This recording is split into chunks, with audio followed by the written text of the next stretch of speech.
My beats get rolled like burritos. Bulba en la casa. Let's go!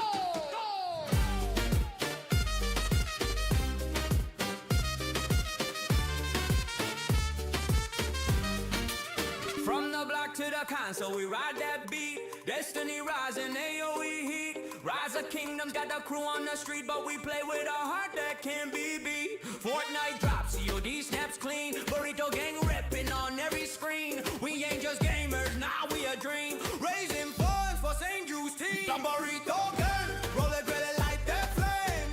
Bulbaritos bring the heat to the game. From the factory, yo, we ain't the same. We cook our beats with that boba so flame. Everybody say our name. Bulba in the lab with that crazy aim. From the streets to the stream, we claim respect and love, not fame. Bulba el maestro creando contenido. Mixo Pokémon y mexicano sentido. Bulbaritos, nombre bendito. Bulldog francés, corazón bonito. Dale, we dissect the dev like surgeons in a booth. Break down the lies, serve up the truth. Fat content fresh from the factory roof. When the horns go off, that's Bulba's proof. No fake flex, no clickbait sign. Just community love and charity line. For every kid fighting in tough times, we ride together, our souls alive. The Burrito gang, roll it, light that flame. Bulbaritos bring the heat to the game. From the factory, yo, we ain't the same. We cook our beats with that Bulba soul. Burrito gang, everybody say our name. Bulba in the lab with that crazy aim. From the streets to the stream, we claim respect and love, not fame.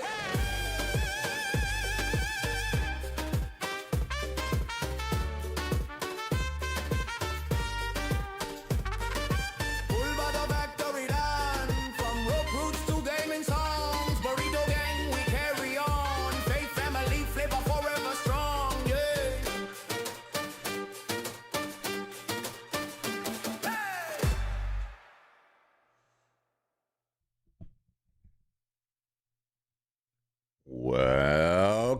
Welcome, everybody. Anthony here with the Bulbaritos, bringing you a brand new live stream. And today, Burrito Gang, we're kicking off week 2 in the Osiris League Season 10.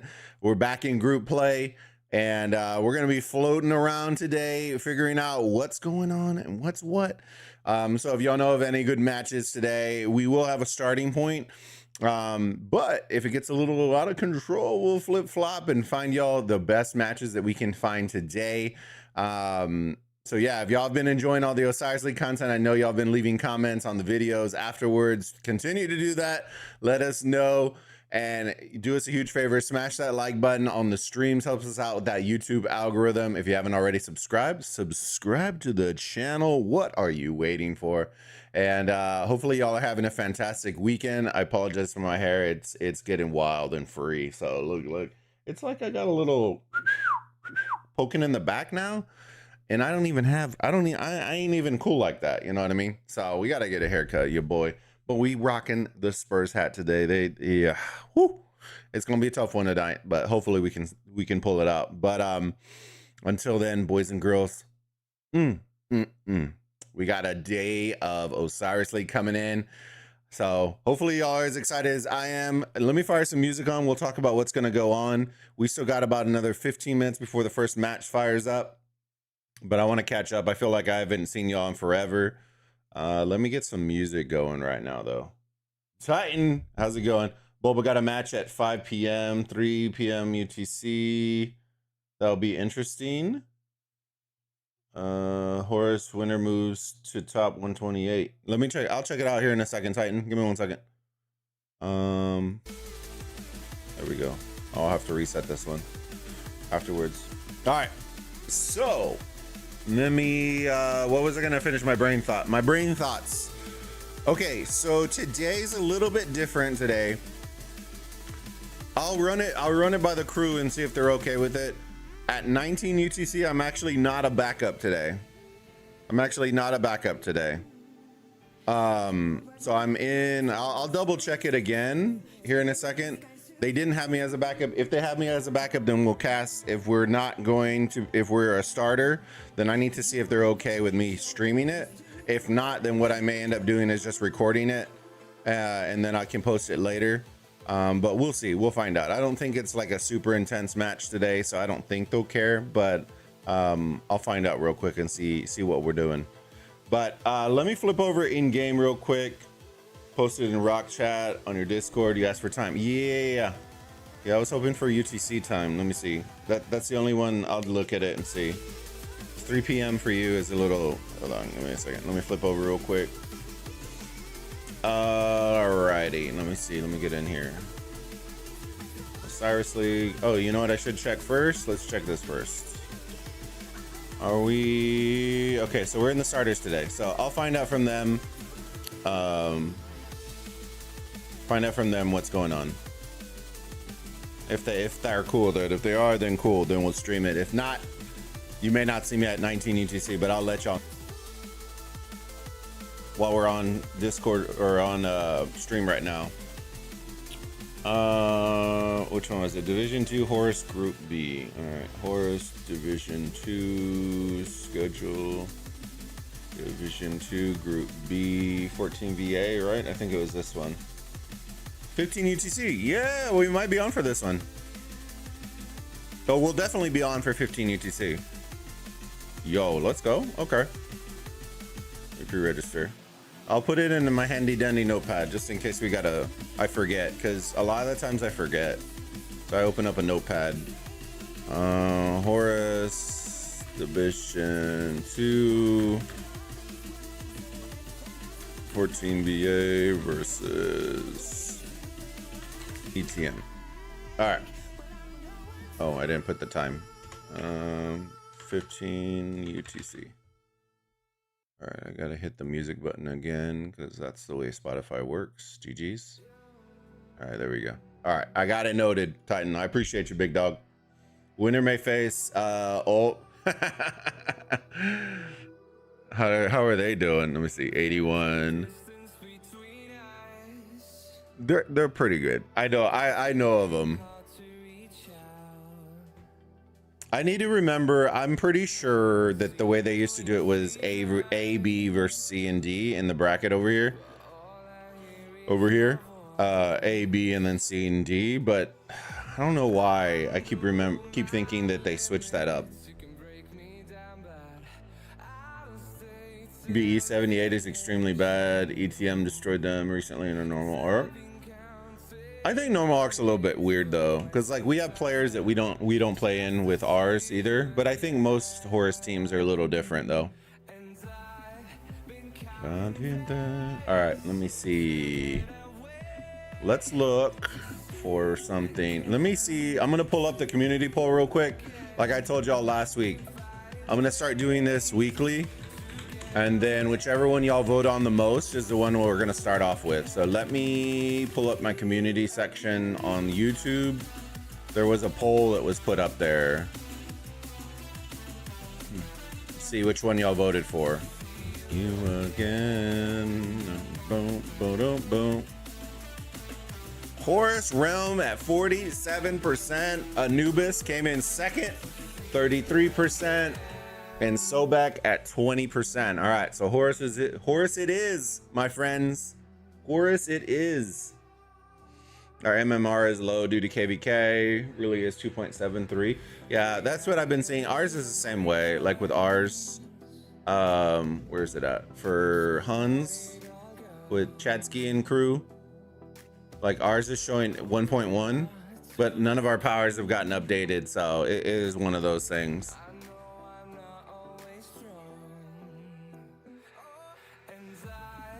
Odin 117, 116. What's their actual power?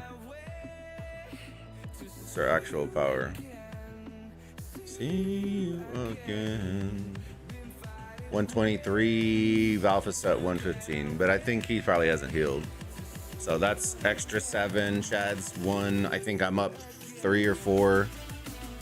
And so we're probably closer to like maybe like 50 mil more, I want to say. Week over week. All right, let me see. Let's go find us a match, boys. Let's go find us a match. See you again. We're starting in Horus today. And I'll put another poll up probably after the 19 UTC stream for next week, as we start roping around, because it's going to be real important that you all start voting, because it's going to get condensed. Matches are going to get real good. And probably what we'll do is, once I start seeing the polls get to a certain specific realm, if we're at like 60%, then what I'll start doing is I'll release new polls where it's like potential matches that y'all may want to see that I think are going to be really good. And then that's when we're going to start doing that. The community voice is going to be heard. So whichever ones y'all are looking for, leave a comment on the realm post of, hey, fantastic match, all these kinds of deals. And we're going to keep our eyes on it. Actually, I usually go to spectate first just to see if there's any decent ones here. All right. I started early, GG's? Or are these the early ones? This has been doing this though. Let me see. It has like a bug where, yeah, there it is. I think these were earlier. MCO, I remember you, big dogs.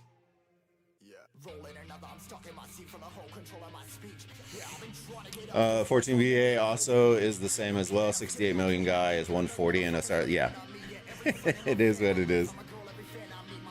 A lot of no-shows. Yeah, it happens. This is one of the things I keep talking to the devs about. Like, there's a lot of CCs that are talking about mergers and stuff like that, and I'm like, fam, if you want to test it out, figure it out on Osiris League first. We don't need 4 realms anymore. We need 2. Evil Empire, yo, I haven't seen them in a hot second. Yo, this might actually be fire. This might actually be a fire match.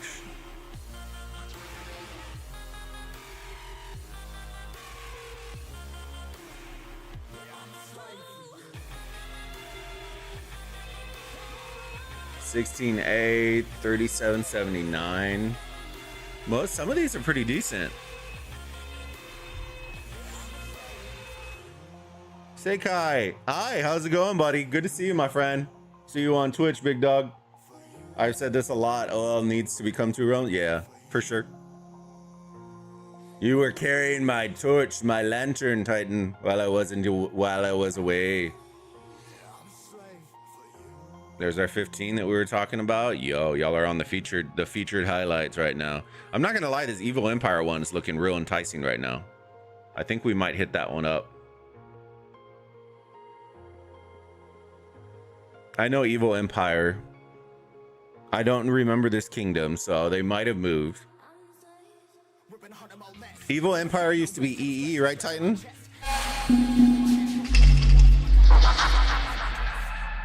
Sakai, yo, thank you for the follow on Twitch, big dog. Welcome to the community. I appreciate the support.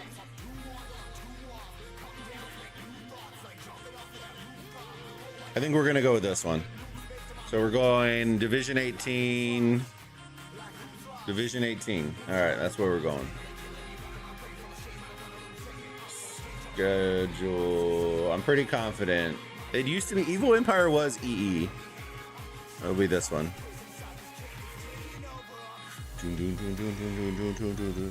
It's gonna count to the 22, and then we get a 5-minute delay. So we got about 5 minutes, fam. But now, at least now we know where we're going. Which one was EE then? 1008 wasn't evil. They were Boob's Lifestyle. Pretty confident.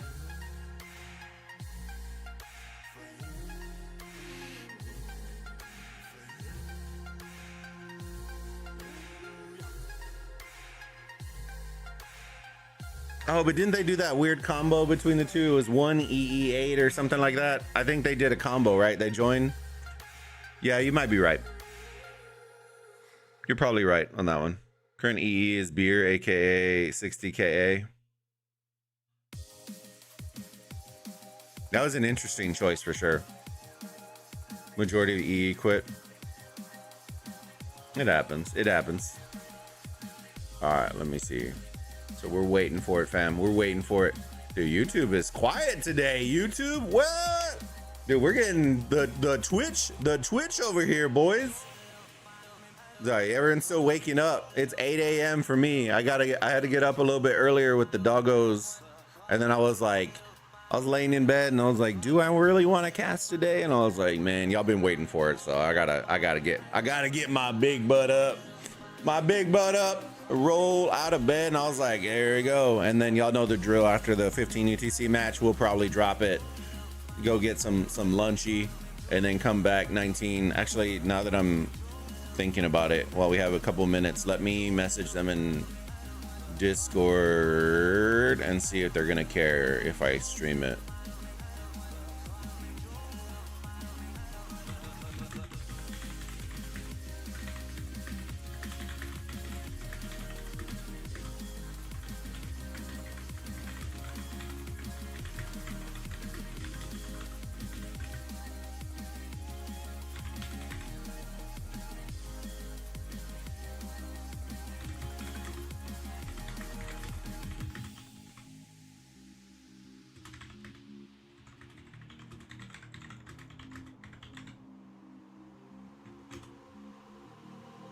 All right, I messaged them. Let me see if they answer me at some point. I remember even the old R5s of EE.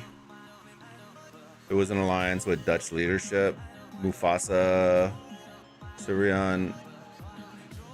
They're still playing. I've seen them. I can't remember where I saw them, but I did see them in a KVK, so I know that they're still playing, or at least those accounts are still rolling. And then our matches today. Okay, so we're in Horus 18. We're Sobek 17. So our match isn't going to be. It should be over in the probably after the launch. So I'm not super worried. I don't think they'll say no about streaming it. It should be over after the first run through. We're not playing. I think we beat the second strongest, which was them. Let me double check though. Wait, who was the second strongest again? It was NTO, right? Let me see.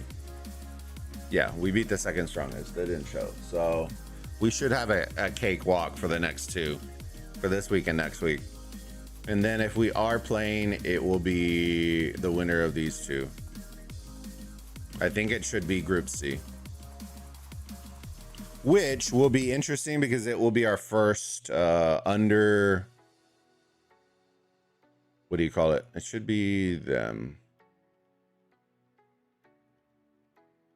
Yeah, it should be them.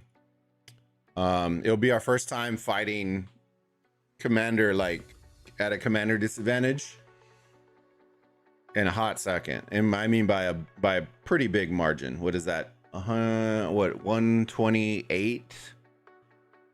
128 just to get to 3,900, and we're in 4,000. So we're at,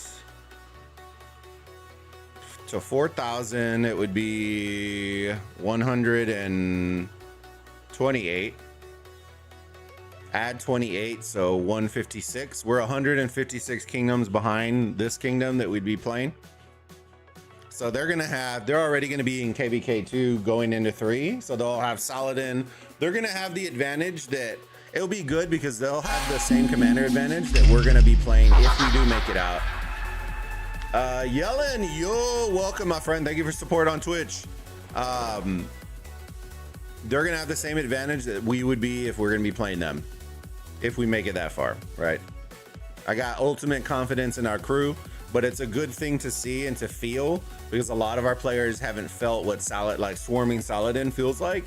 And Saladin is absolute the business. He's tanky AF for a Cav. Horus, we were doing Horus 18. We are right here. Let's see. All right, we're in it. Disable, bro. All right, we're in the match. Let's get this. Let's get it. All right. Hopefully they show, fam. Hopefully they show. We got what, like 2 minutes? Let me see. I never understood why the timer goes away, fam. All right. If not, then we are gonna hot swap out of here, boys. I ain't gonna lie. Usually more organized teams will be slower to come in because they're calling out rows, but I don't know how organized they are.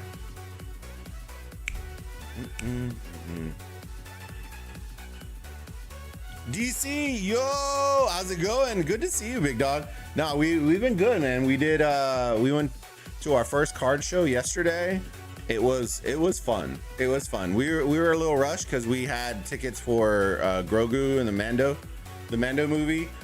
So we spent about 4 hours, I want to say, at the card show. Got some trinkets. Look at these fires here. Hold on. Let me see. I don't know if you can see them from here, but we got one of the vendors had here, I'll flip it real quick. Had one of the like the Bulba evolutions, bro. Absolute gas. Look at this. There's Ivy. It was like a hollow, like look. Look at a little fire right there, bro. Let me tell you something. They were cool. They were really cool. We got some really cool cards, got some collectibles for the wife and some of our Baskovitz and Rennie. If you know who they are, you know who they are. And it was fire, man. It was fire.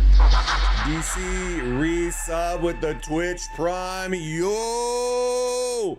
Thank you for the big support, big dog. Make sure you pop some emotes on that Twitch. You get the animated one is on Twitch, fam. I really want YouTube to bring that, fam. All right. What is our timing looking like, boys? How much longer? I wish they would show times. Jesus Christ.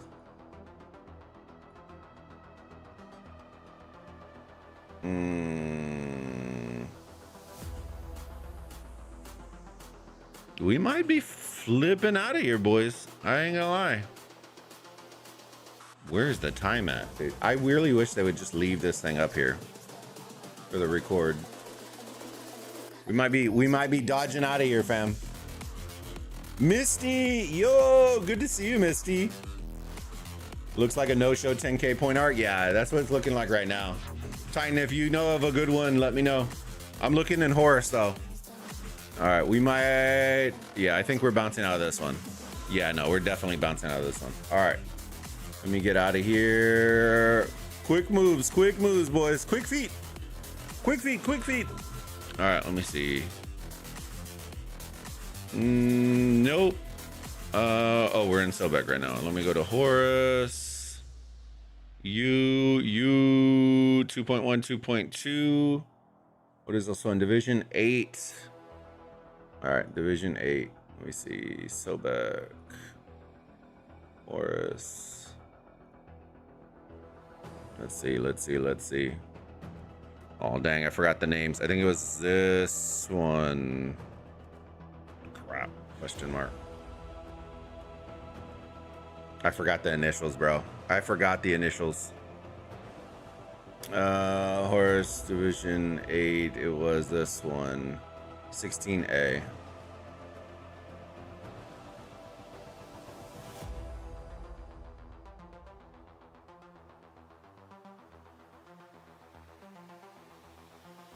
I'm blind right here. All right, let's see. Bro, this one's light too. Jesus Christ. Yeah, no, we won't stick around for that. I want an actual, if we can find an actual one. If not, then we'll just ride with somebody.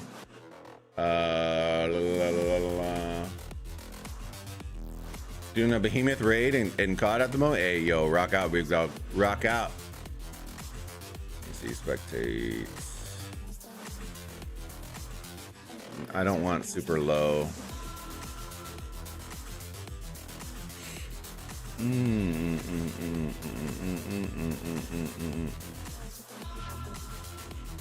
Bro, what is that? All right, let me see.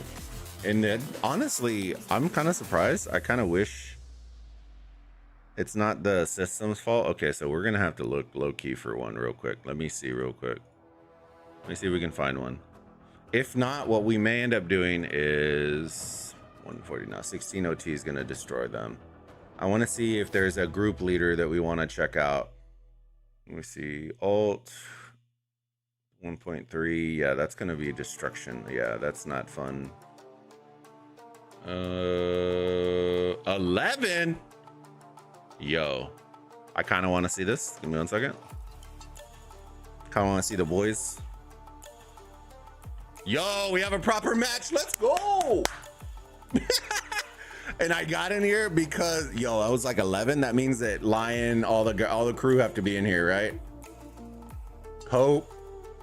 Yo, all right, we're in it. We're in it. It's Hope, Lion. Yeah, that's the only way this works. All right, here we go. Proper break-offs with perfect timing. Perfect timing, chat. Proper lanes coming through. It looks like 08 is going to be getting their obelisk first by quite a bit. Both of them by quite a bit.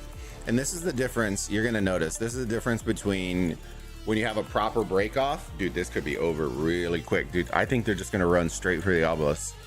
I think they're going for the choke slam down south right here. Let's see. Let's see. How's the family doing, DC? You having a good one, my friend?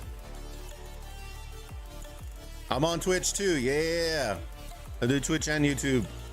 A multi-stream. I think YouTube's just a little bit more sprightly. Yeah, you can tell the organization just by all the break off. You see how tight, how not tight this is. They're all fanned out. Usually when they're marching in a row like ducks, you're gonna see them like that. Ducks fly together. It's very tight, like that. Great spot for those of y'all in Sobek that are watching on our fam that are Chad skis and crew leadership, looking for where you put your sentry locations. Top tier sentry location right here. It's a standard that you'll see broken across. Usually they'll put them in that section, because you will not see teams that will sneak by unless they come the backside around, because it covers the whole area right here off of break off. Interesting. Are they just going full throttle into the altar? It looks like they are. They're just bypassing them all. Interesting play. See, if I was 08, I would just let them pass and then come to their obelisk. I'll just come to their obelisk, let them pass and go to their obelisk. They'll run back. They're gonna run back. You don't need to chase them. They're gonna start porting in, so we might be safe at this point. Yeah, there you go. Blue's already here too. They'll pinch right here. Interesting play. It's a little bit different. The free give of the altar. They're porting in. 4 altars for the side of 08 right now. It's gonna be a tough hill to climb though. Some big boys. Some is a big boy in this match.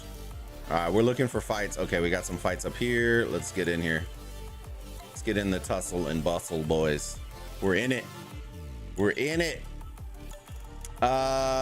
Majestic, yo, how's it going, buddy? Good to see you on YouTube. Rampage 3308, isn't that good?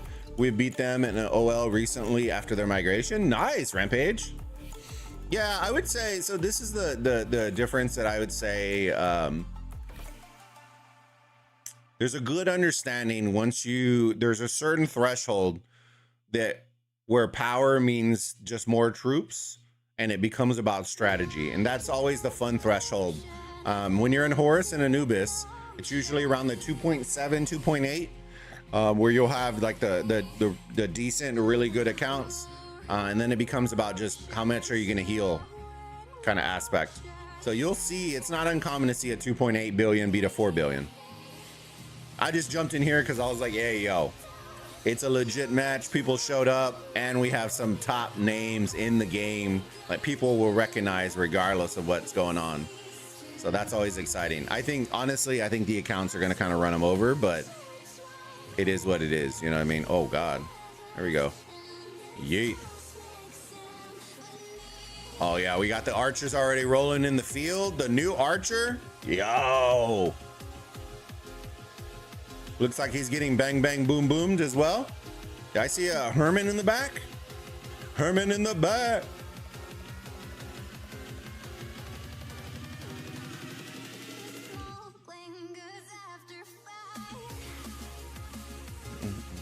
But red is dumb for not destroying the beacon showing their marches. So yeah. And that's the thing, Rampage, right? It's just one of those things, like little strategies here and there. I think the idea that we saw 2 full teams show up week 2 is pretty nice. Regardless if they win, lose, or draw, I can always appreciate teams for showing up. I want to see them swarm cities, boy. I guarantee you they're about to. They're about to. There's too many marches here for them not to. At least they try and showed up. Yep. And that's why we're going to give them a little love. A little love and show them some love. Because at the end of the day, fam, this is week 2. A lot of teams are going to show the way that you've been seeing when we're flipping through all the matches where it's like 6 or 7 players. And I always love giving kudos and props to those teams early game that show up as a squad. You know, I mean, it shows a lot. Like, I think a lot of people take it the negatively way, like the negative way. But I give you kudos, man. That's a team that's like, you show up for a KVK, you're like, nobody believes we're gonna win this, and we're still gonna show up and go out on our shield. I can respect that. You will get more players than you ever know just showing force like that. That mentality. It's just a different mental. All right, so they're already about to port in, and this will be GG on this obelisk for sure.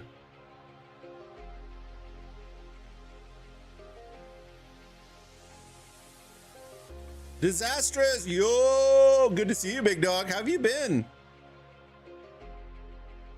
How have you been?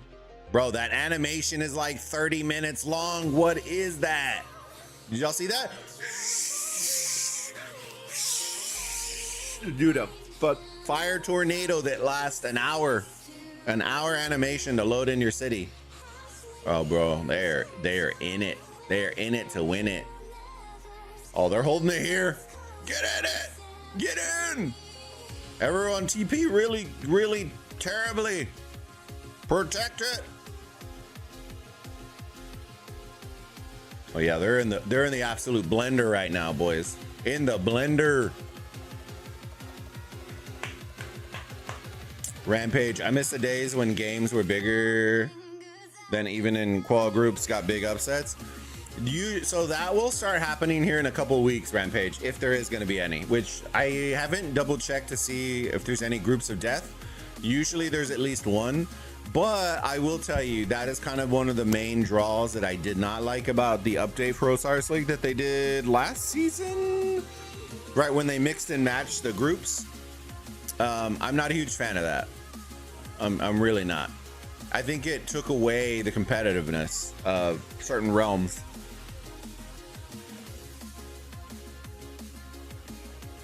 I get the idea of like quality, like you want like a balance and everyone to feel like it's all inclusive. This isn't an event that should be inclusive. This is an event that you should earn your stripes, right? If you want it more competitive, right, then make it more competitive and then have realms that are cheesecake ones that get cheesecake rewards, and then save the really good rewards for the really competitive ones. Because by what they're doing is they're watering down all the competition, which I'm not a fan of, but it is what it is, right? I have no say in it. Disastrous. Man exams, holiday busy. I think that was like 5 sentences in one, wasn't it? Man exams, holiday busy. There's a holiday. Are you doing men's health exams there, Disastrous? Question mark?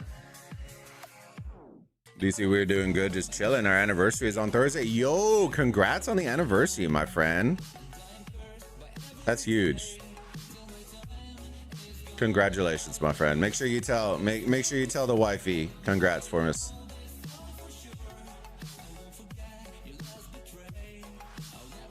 Yeah, boys, our 12 year is in May and June in 2 months. 12 years married and then 18 together, 17 or 18. I don't even know, team. I can't keep it straight. The 12. We'll already be at 12, boys. Oh yeah, now they're going for cities, boys. Give the Attila garrison, yo, Chad, happy Chad sounds. Even though that's probably not the go-to garrison considering mixed troops, but it's all good. Who doesn't love seeing an Attila? We'll overlook that because it's still Attila.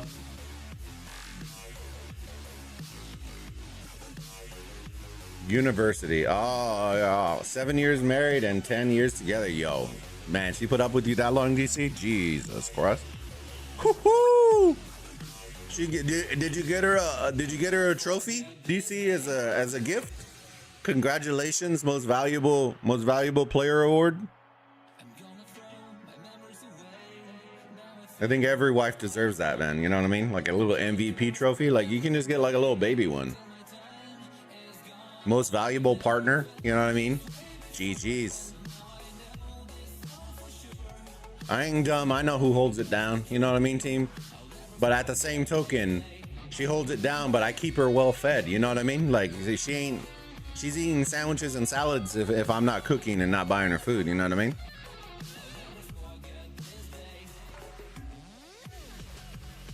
Yeah, look at the missus coming in chat, dude. She doesn't even like rock, and she came in the stream. Yeah. Yeah, it's the 3-year-old that kicked me out of our bed this morning. Yo, Bulba's about to turn what, 9? Woohoo! He's an old boy. He's an old man. We've been having conversations if we were gonna look at getting Ivysaur. It won't be like super soon, but I don't know. Ivysaur might be a thing here in the next couple of years. We gotta warm up to it because they're like walking medical bills, so you have to be careful. Yo, they're using skills in the obelisk, fam. This is GG. This is GG. I won't even look at the score. I respect it though. I respect these guys. They're coming out hot. They don't even care. Yeah, there's no possible way they're rotating in the middle either, right? Yeah, okay. The last one. Velociraptor coming out hot. When are we gonna see the mini Bulbas? Do you want to see the Frenchies? You want to see Bulbasaur?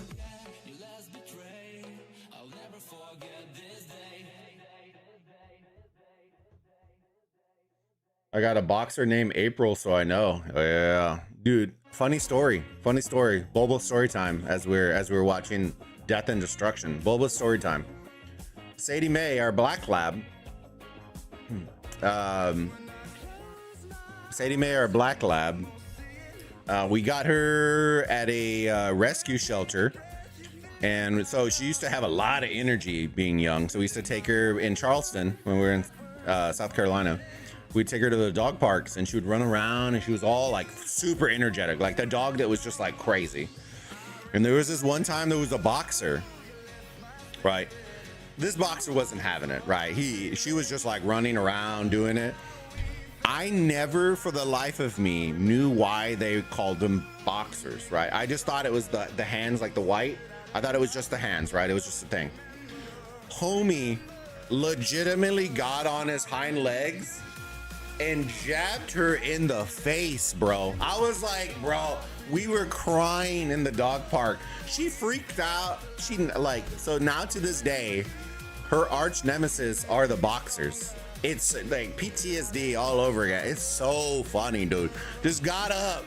You couldn't even slow-mo this in a movie. Got up on his hind legs, jab in the face, bro. I was like, I'm done. I'm dead. I'm done. It was too funny. And so now every single time there's a boxer, it's on site. It's on site every time. Nothing cheap nowadays. Yeah, Frenchies just in particular are like the perfect blend of like everything though. Like the flat noses, the back problems, the health, like I don't know. It's a whole like, I know they all kind of do, but it's like they don't. It's real weird, especially with how like when I tell people you gotta treat them like a kid that's in a bubble. It's basically that. If it's too hot, they can't be outside. If it's too cold, they can't be outside. If they're out too long, they start having like breathing issues, and so then their eyes look like they're gonna pop out. If you've ever seen cartoons that like the cartoon eyes look like they're gonna pop out of their head, Frenchies get that. If they start getting too hot, it's like they can't breathe and get enough oxygen, so their eyes start like bulging. They're very accident prone. They're very energetic. They're very, dude. It's like a perfect tornado of cuteness. It's wild. In Anubis, a more competitive series, PvEA, not really competitive, but more equal. Is Rampage is the limit there? We can always jump over. Which one was it? Let me see. Which division is it? Rampage? Sorry. I don't know if I'm gonna find PV in EA. Bulba stories. I still remember 3 years ago you telling us about the ring you got Mrs. Bulba. Great streams back then. So you saying the streams aren't good now, Disastrous?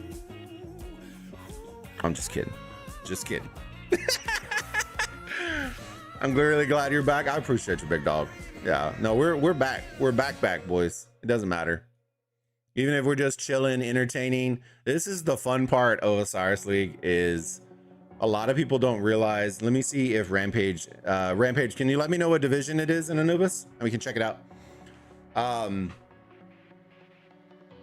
This is the hardest part of casting Osiris League is when the matches get absolutely out of control. You got to entertain your audience. And you'll notice that on official matches, like when they're getting their feet wet, that's the hardest part. They're like, oh yeah, and here we go. The skills are still being popped. The match is like 40K difference and they're still casting it like it's like a 100-point lead. That's when you know you're a little off. Division 1. All right, let's go check it out. We're flip-flopping, boys. Let's go check it out. Division 1, it was EV. All right, Anubis. Schedule Division 1.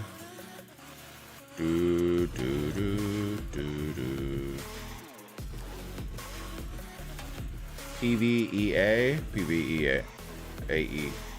All right, I assume it's this one. I'm just going dyslexic. Let me see.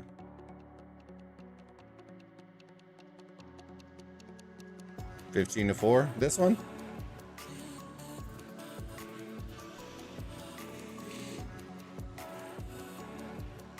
Dude, Rampage out here giving us the...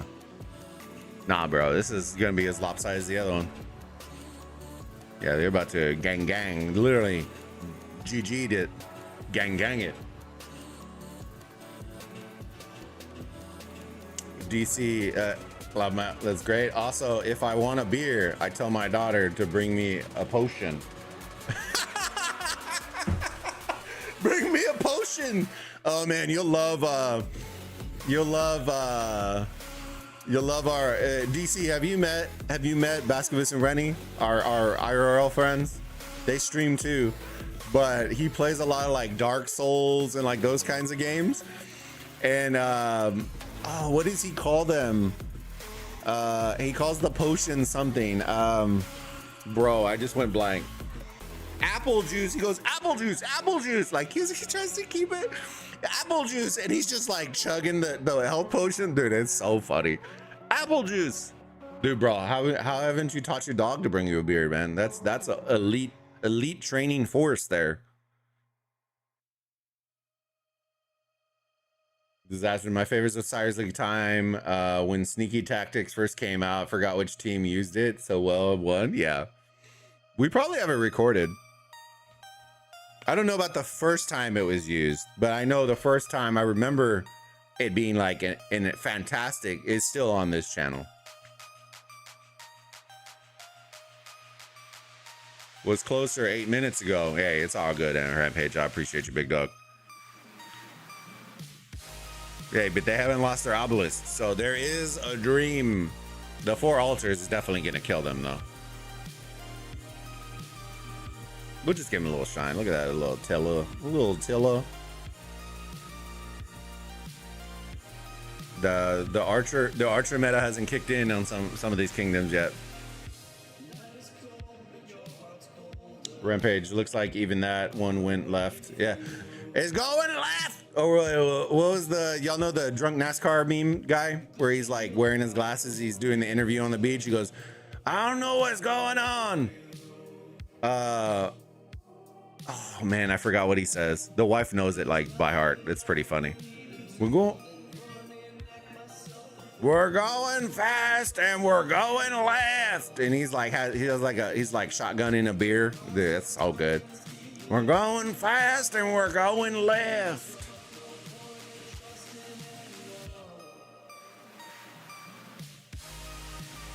Let's see. Bassman, love the guy. Link me the channel. Been so long. Yeah, give me 1 second. Let me pull it up. If I can find it real quick. If I can't, then I'll see. Let me see. Bascabis and Rennie. He's been playing a lot of Warhammer and a couple other games too. 1 second. Here, I'm gonna put it in here. You know what? I just realized I don't know why. I need to remember that. After the stream, I need to go set up in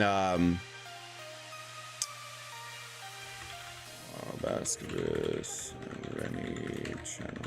I need to go set up a Nightbot command for Bask and Rennie and the other CCs, because there's so many times I want to. There you go. I dropped the link in the chat, fam.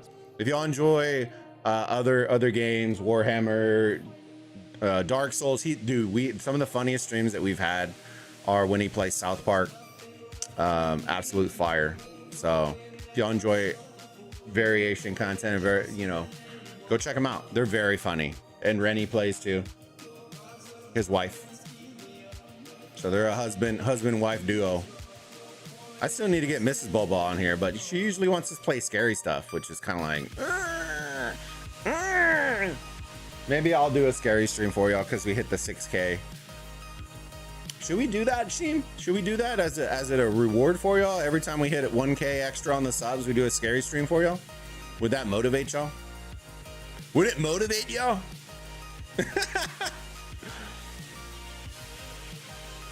I will probably expand into 6 marches finally. Yo, let's go, DC.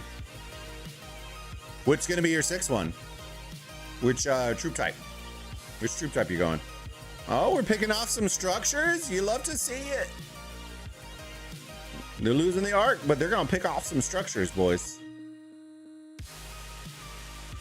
This one should be GG'd, but we're still gonna hang here. They got a little fight in them. I like it. Give them a little bit of love. Fight. Does Bass still have the beard? Dude, he does. It's the luscious beard. Still has it. I should do I might run it by Bass when we do our travels in Orlando. See if he wants to do a little vloggy action. I don't know. We'll see. I think he would always be down. We just gotta be careful because I want to make sure he's comfortable with it. If not, then we won't. Horus Division 1, probably Herman Prime and the new Archer. Herman Prime from the combos I was seeing was secondary, behind new one, behind new guy, behind the guy. Oh, okay, hold on. Horus Division 1, 95. Oh, look at Rampage on it. All right, showing some love here. I appreciate y'all. Yeah, I just don't have time to flip through everything. So if y'all see closer competitive matches, y'all let me know. Schedule Horus Division 1. It was 95V. 95V. This one. Let's see. Let's get us into an actual cast. Yo, to the death. Ooh, dude, right on cue. To the death, getting popped. Who popped it? Which team?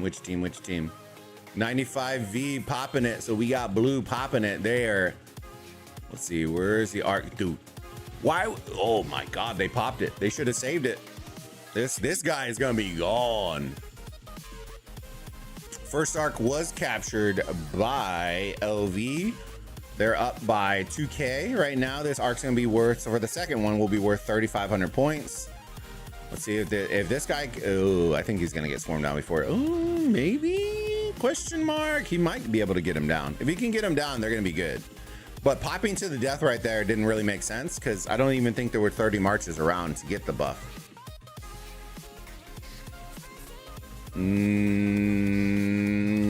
That arc runner will survive. that CC should be tile hopping right now. That's the difference. Playing his life, so he should be running. I don't think he's gonna make it. I think he's gonna get swarmed down before he gets there. That hasty departure on CC is huge. So tile hop here, jump to get in front, because now see, he's instead of being back here, he would have been up here and he would have been able to survive a little bit longer. The understanding of hasty departure is huge, especially for your younger teams. Younger teams, like, you'll probably see it on us today. I'll probably run a march just to see if we can do it. But if I'm so far back, I'm not going to get there. But hasty departure on the CC tree with the windswept and with all that is... And I don't have windswept extra set for CC yet, but we'll get there at some point. I plan on testing it myself and see who works best for me. Yo, let's go. Colorado and Vegas today. Yeah. I'm a Vegas Knights. We're Vegas Knights people. Let me see. I can't wear both hats today, but give me a second. I gotta rep my Spurs more than the Knights.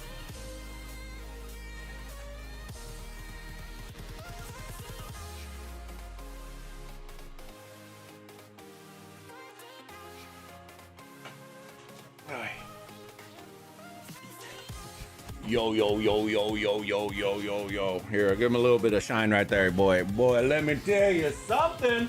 Hoo-hoo! Hoo-hoo! Bop, bop, bop, bop, bop.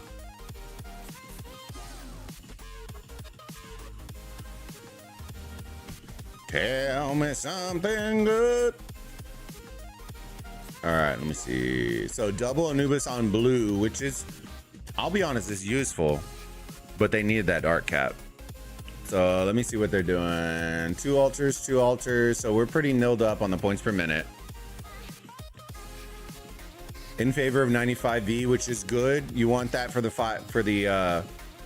time that you get for the Anubis. So because they got both of them, and it's denoted with the blue, which it should be, right? Let me see. Does it actually?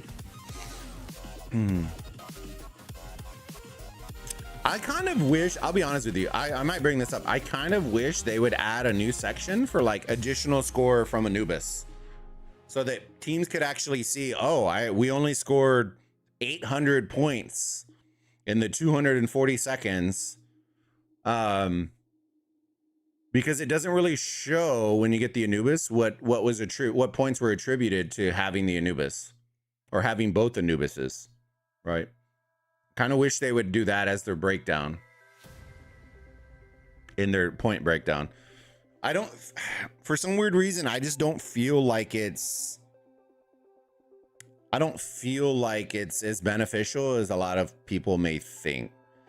Or we just haven't seen the strategies that are gonna like point ramps for the 240 yet.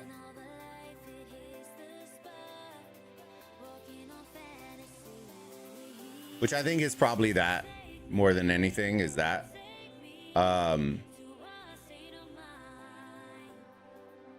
Yo, David's holding the wall, bro. Hodor. Make sure to do us a huge favor, fam. If y'all enjoying the content, smash that like button, subscribe to the channel if you haven't already. We're on the grind to the next step in the ladder. 7K subs, boys. 7K. I guess I owe y'all. I'll figure it out. I have a feeling y'all are gonna want like a scary stream or something for the 6K, because y'all smashed through that. All right, we got a little rally on, a little Ivar. Oh, Scipio, sorry. Went blank. Scipio. Got a little Scipio, and who was that? I went blank. I think that was Ivar. My eyes is too early. It's too early. Who are you going for, DC? Are you DC or Colorado? Are you an Avalanche? Avalanche guy.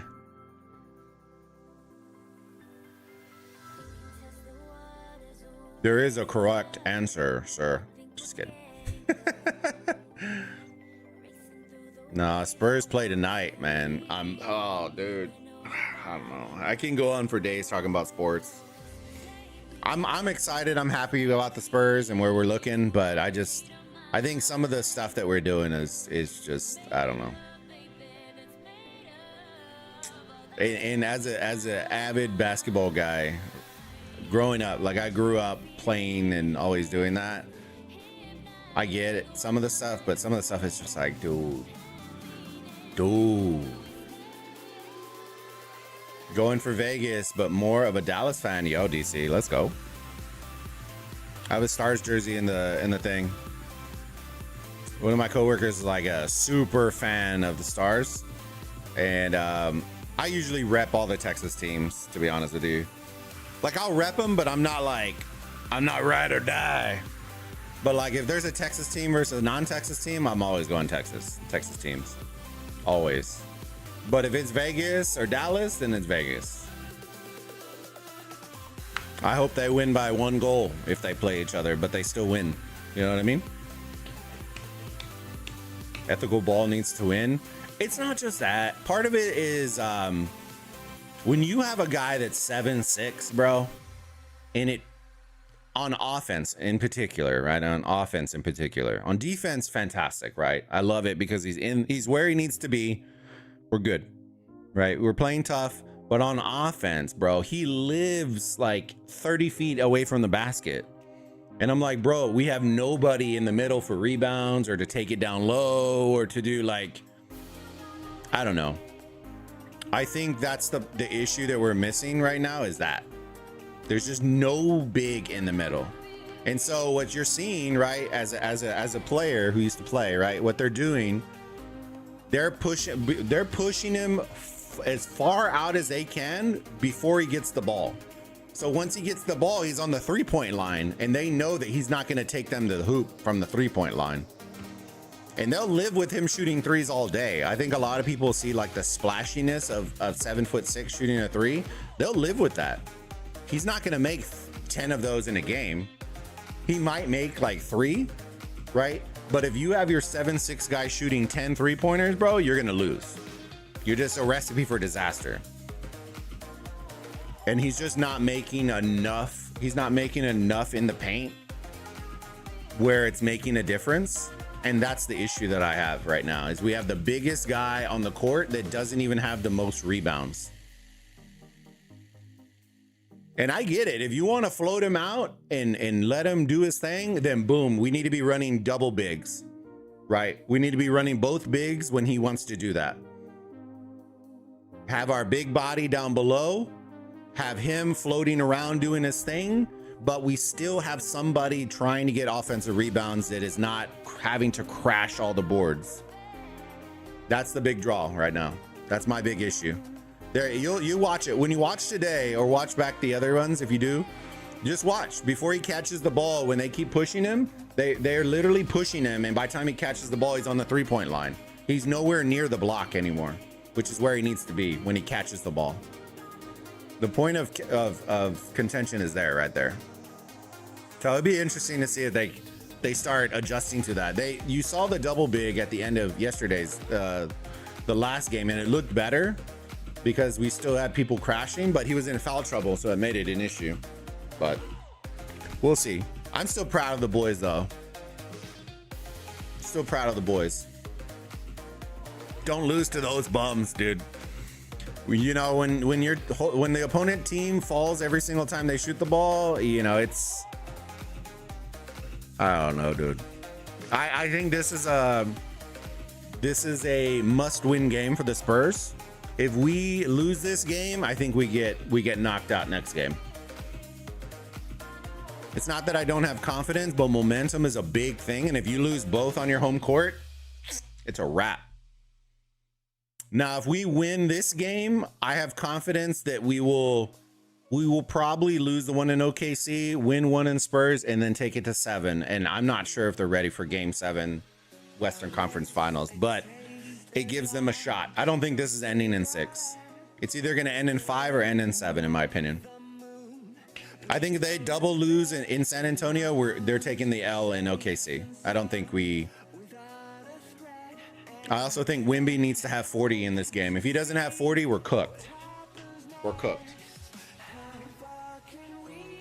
We need another 40 and 20. 40-20. That's what we need. To the death, getting popped. Yo, right in the middle. Right in the smackaroos in the middle. As Blue grabs the arc. Yo, okay. The third arc is going to be worth 4,000 points, ladies and gents. It brings them closer, And we will also, it looks like we're going to have enough time for another arc.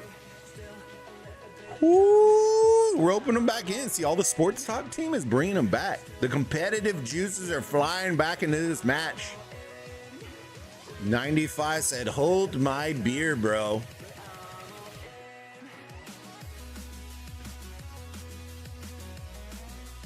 Don't lose to those bums. And I expect OKC to beat the Spurs. I don't think so. This is one of those, like, how do I put it? As a Spurs fan, I want our team to win, right? But I will tell you, I think we went further than anybody would have given the Spurs credit for this year.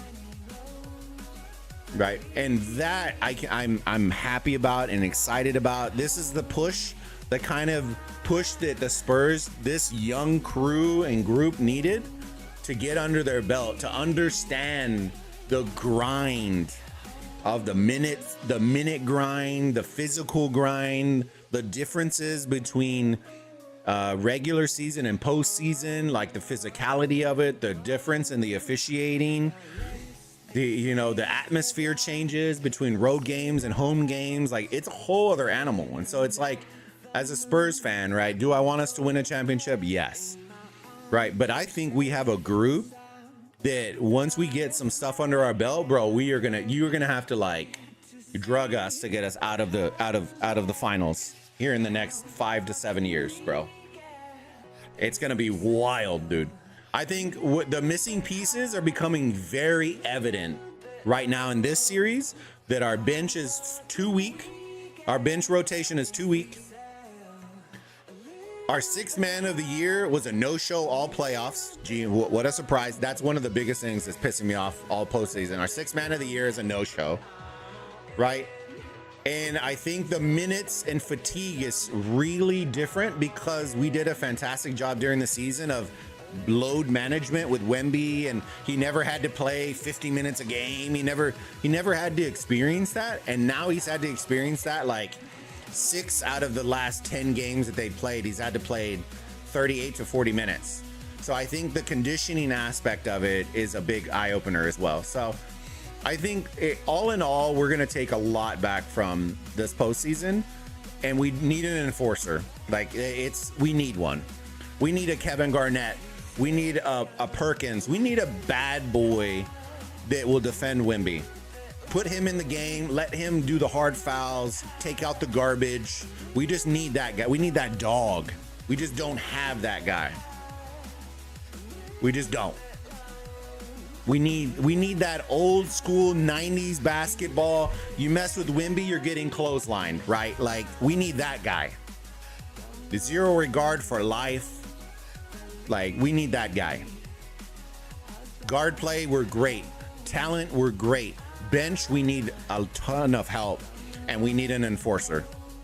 And that's what we should be looking at this offseason whenever it hits. When we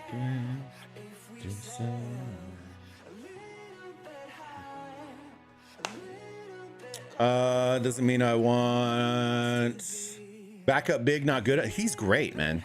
He's just not that dog. You know what I mean? Like, he is good. He is good. The problem is they put their best players when they put him in. So they know the differential when Wemby gets taken out versus when Wemby's in is way different. We're like plus 20 when he's on the court, and then we're like minus 20 when he's off the court. And so every time we build a 20-point lead, they bench him, they all come back, and then we're up by 4 when he comes back in, which doesn't help. Like, there's no sustainability in it. But yeah, I do agree. I still like him, though. I think he's very talented and he's a great backup, but we just don't have that. Once Wemby sits down, we don't have that dog to sustain everything. for sure. OKC looking like a dynasty, honestly. I don't know, man. Like, how do I put it? How do I put it in this? I don't know if I would want to be known as a dynasty for OKC. I think they're going to be known, and I'm not saying this because we're playing them. I would say that I've been saying this regardless. I think the amount of flopping, just the gameplay itself, doesn't appeal to basketball lovers. And so if you want to talk about dynasties, you're not lighting it up. You're not like, you're not insane, like insane defenses. If you look at the road that they had to get to the finals, cakewalk. Like outside of the Spurs, right? Who did they really play? They played a 43-year-old, 44-year-old LeBron Lakers that's missing all their talent. The Suns, like, let's be real. I don't know. It's the same thing I feel about the Eastern Conference. Like the Eastern Conference is just gonna get slapped. It's just gonna get slapped. I don't know. So it's one of those, like, it's not to take away, but when you flop to the chip, I think it's not as like, I don't know. I think you're gonna find more people cheering for the losing team than the winning team, just because of that. And it's because they just play like not fun to watch basketball. It's just not. I don't enjoy watching the flopping. I don't know. It drives me nuts. Like, I'm not saying they're breaking the rules. I'm not saying any of that, right? It's just a very like ratty cheeseburger in the way of Rise of Kingdoms. It feels very ratty cheeseburgery type of play, right? I don't know. If you sneeze on somebody, they're getting a technical foul nowadays. Like it's wild. I don't know. I thought they were going to be a 6th place team around there. Yeah, I think a lot of people thought we were going to be like 4 to 5, maybe 6, somewhere around there. I think they thought we wouldn't be in the play-in, but I don't think they thought we'd be 2.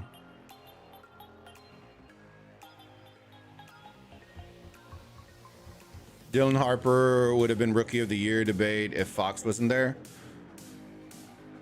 Probably. But here's the deal, right? I think that's another point of contention right there. I don't think Dylan's ready to start.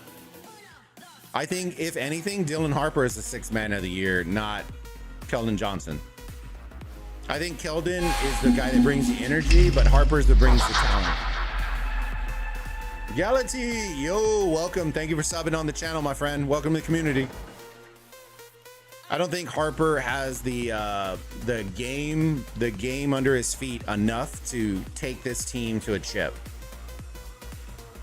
Because when you see the difference when Harper's playing versus when Fox is playing, the pace of the game picks up, right? The offense will kind of like, it almost feels like they're too fast for their own good. And then when Fox plays, it feels under control. It feels like we're getting quality shots. It just feels professional. Harper, it feels like we're on the courts out in the park.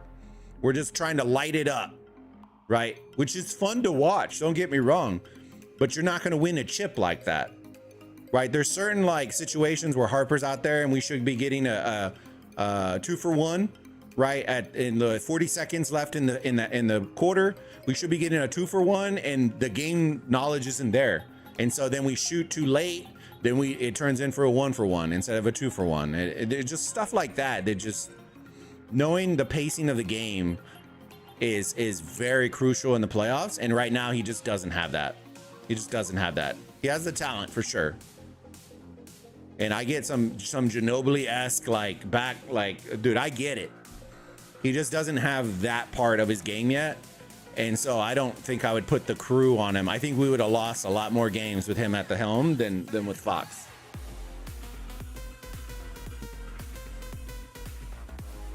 The Warriors dynasty was fun. You see, and that's what I'm talking about. You talk about the dynasty. The Spurs dynasty wasn't sexy, but you knew what was coming and it still smashed you in the face. And that's the part that's missing, right, with the Spurs right now. If we have a 20-point lead like last game, we were up by 15-0 And for some weird reason, guess what? I knew the moment they sat Wimby, we were going to lose that whole lead. And guess what happened? They sat Wimby and they cut the lead down to 2 by the time he got back in the game. And I'm like, you just iced your own players. We lost our whole lead. So in reality, you actually hurt our team doing that. So it's like, I don't know. It's one of those, it just, the drop off is too hard when he's not on the court, which it can't be. Like with Timmy, right? When Timmy was there, when we had a 20-point lead, you weren't coming back. We were trading basket for basket. They would just keep dropping it down low. He'd keep and just keep going tit for tat. You would never make ground up because it wasn't sexy. It wasn't flashy. It wasn't sexy, but we never gave up 20-point leads. I think they gave up a 20-point. It was like 26 one time, and it never happened again. And that's the part we're missing, right? We can't go blow for blow. We just need to trade basket for basket when we have a 20-point lead and just keep it there. Even if they're shooting threes, if we're making twos, it's a long grind to get there, and we just aren't there yet. So they'll learn that with time, with age. Grumpy, yo, good to see you, big dog. How you doing, my friend? All right, Ark's been dropped. Is Blue gonna get it? Blue grabs it. Yo! 4th Ark's gonna be worth 4,500 points. Chat, they're gonna take the lead. Are they losing all their structures though? I guarantee they are. They full throttled in. This is gonna hurt though. They need to capture this ASAP and reset this, because 4 altars for a decent duration of time is gonna hurt. All the outposts, all the structures, but hey, this is what they needed, fam. This is what they needed. The Ark is gonna be worth 4,500 points. And then it comes down to like the 7 minutes of occupation time, which let's see who's leading in occupation right now. Occupation pretty nilled up, so it's not in favor of really anybody. I do like that red is kind of overlapping here, right here.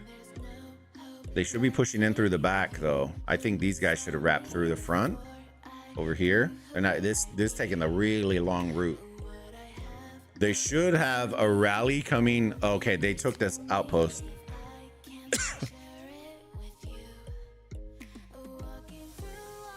All right, let's see, boys. The Ark has been dropped. They can muddy this up. This is gonna be just as good because they are holding the 4 altars. So at the end of the day, even if they don't capture this, red is doing a fantastic job of delaying, which is huge when you hold 4 altars. Good, bro. Been a long but overall good weekend so far. Yo, let's go, Grumpy. Oh, please tell me they're not. Bro, no, don't do that. No. Oh, dude, they're doing. Okay, so they're running it away from it. Let's see. This is the part that gets a little iffy here. Okay, yeah, he switched it up. Thank God. I don't know if they're gonna take this down though. They need to start swarming it. Bro, the indecisiveness of this Ark runner is driving me nuts. He would have already been there.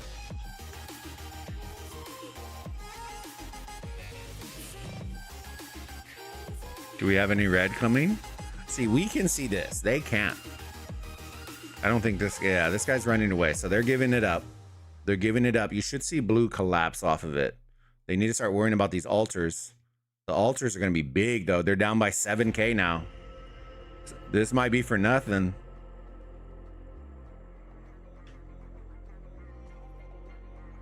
You get subbed into 4028 lineup this week? Yeah, I did, Grumpy.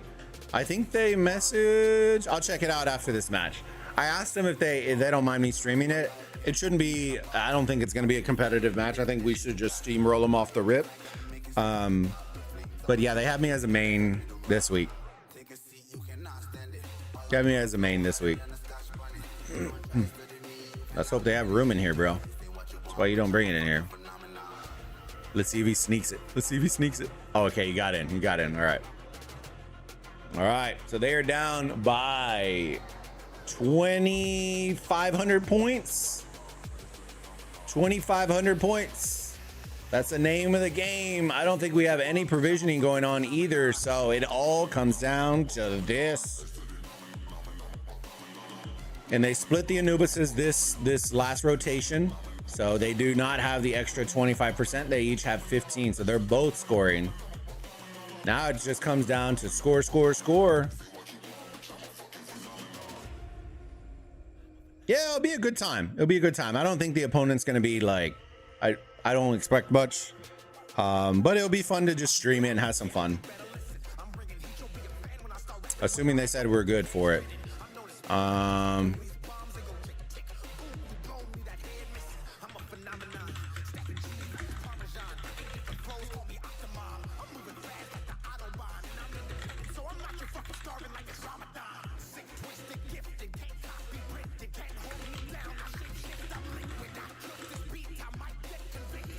All right. They said they don't have a problem with it, so we'll stream that match. It won't be. I'll preface it. It's not going to be super competitive. What we may end up doing is doing the break off, see if we can get our score and dip. But because of my troop count and who we like, the 10K might be kind of tough. So we'll see. I'm hoping we'll just send one into a structure, sit in it, and score, or we'll figure something out. Try to get that 10K a lot faster. Ugh.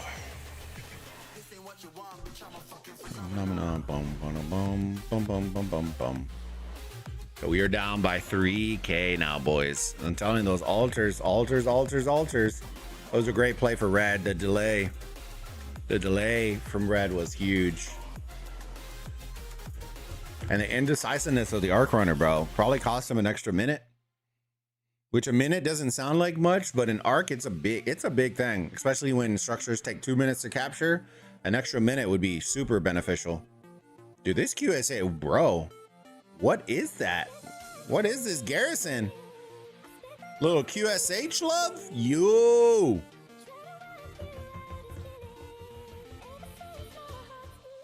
Nah, probably like last week, but still free gold heads. Yeah, I didn't hop in last week. They asked me, but I was like in the middle of a cast and a stream, and I was just like, yeah, no. If you give me 10 minutes to get the things, I'm not getting them, so I don't want to waste the stream and waste my time. Yeah, they took Anubis and all buildings. Yeah, it was smart. It was smart. It was a good play. The deficit is going to be very hard, especially with provision, not getting provisions. This is going to be very, very hard.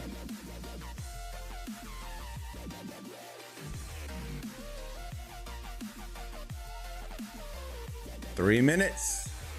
Now we're looking into the neutral game. That's what we're looking for. You're starting to get into the realm of when you neutralize a structure that they won't be able to capture it to score before the end of the game. So that's the big onslaught that you're looking for right now. Great job on the side of 95V that you're looking to do. You're looking to neutralize as many high point structures, in particular the desert altars. Sub 2 minutes, because sub 2 minutes they can't score. They can retake the building, but they cannot score anymore. So that is a strategy, right? And that at the end of the day, if you're trying to hold the lead, just holding your structures right now and not progressing is probably a great play, right? Because once you start neutralizing, one more tick here, which is dub, and that's what it turns into. It turns into where blue has to push and neutralize, which it looks like they kind of chalked it up already. They're not going to make it in time, and they didn't provision, so that's not for Horus Realm. Like, it's a thing. They're just going to swarm a city for fun.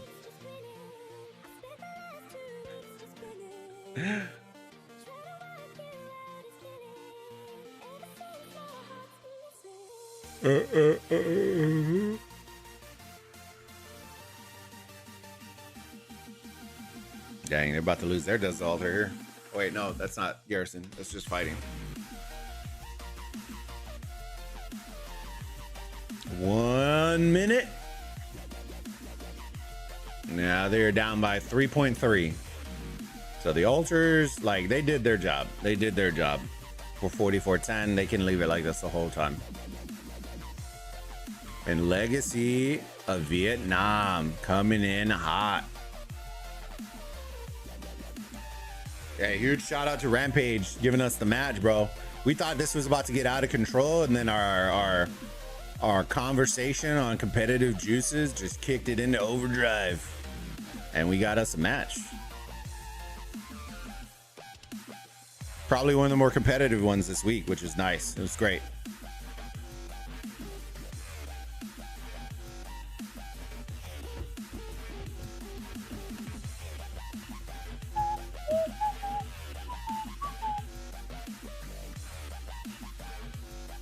Oh, they're giving them the emotes, bro.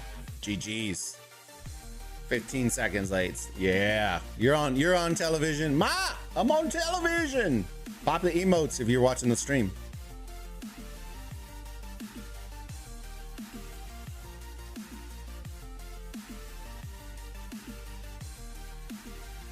Victory, victory, victory. Here we go. VND coming in hot. 190 tail of the tape. Congratulations, LV, on beating up 95V. Both very, very strong. Both Vietnamese. Very cool. Tail of the tape. Arcs 2-2. 2-2. Two higher scoring ones, I believe. 3 and 4 went to 95V. First two went to LV. Occupation score pretty close, man. I'm not gonna lie, this is really close. No, zero provisioning, so this would have helped. Definitely they needed it. Total kills pretty on par with what you would say. Units healed 8 million. They invested large. Teleports 29, 26, 2-2, so it wasn't even full. Congratulations to LV. All right, let me see. So we got a hot second before 15 UTC. So let me see if there's anything else we need to do. We are going to be looking the 15 UTC. We do have a match that people want to see. If not, then we'll check out the other ones, depending on how it goes. 7 million heals and 10 million less kills. Better movement for Red, yeah. Hey, wait, it lets you know when you're that early in the Osiris League. You know, I mean, if you're having to heal 10 million heals, boy, you're gonna be hurting. That's my biggest worry. Like, I think that's the week that we're gonna be, when we're playing at a commander disadvantage, brother, we're gonna have to heal like 25 million, 30 million troops to even have a shot with how many troops we have. I'll be honest with you. I was hoping by the time we saw one of these bigger teams that we'd already be in, like, leading into KVK2 to have newer commanders, but I don't think we are. I think we're gonna hit these guys well before KVK2, so we won't even have Saladin. We won't have any of those guys yet, which kind of sucks, but it is what it is. They're gonna have the full gamut of commanders in here. The disadvantage is gonna be wild. We watched them compete last week, and I think if we were at a level playing field, we would have beat them. But with the commander advantage, it's gonna be wild. The amount of tanky Saladins they had was insane. It was wild. Saladin rallies, like, it was pretty good.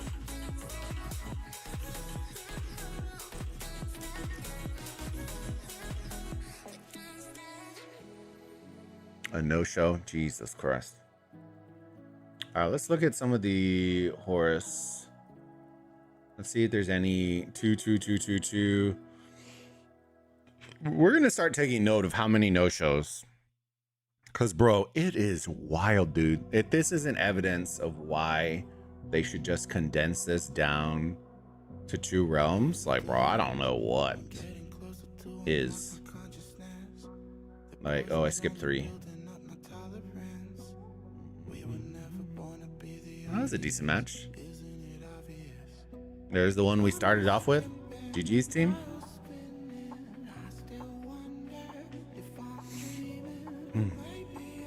MP87. Which kingdom are they from? 1787. Haven't heard of them.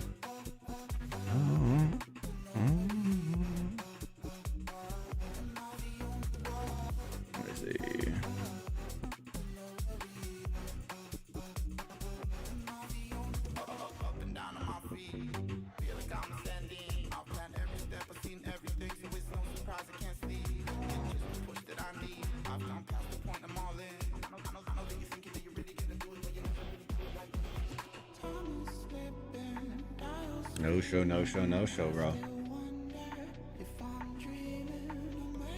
Decent match. JWM, bro. JWM. There's a name. There's a name. The mans, the myths, the legends. 2.3, 2.8. Who is the 2.8? W7. Bro, they no-show, dude. What? Why?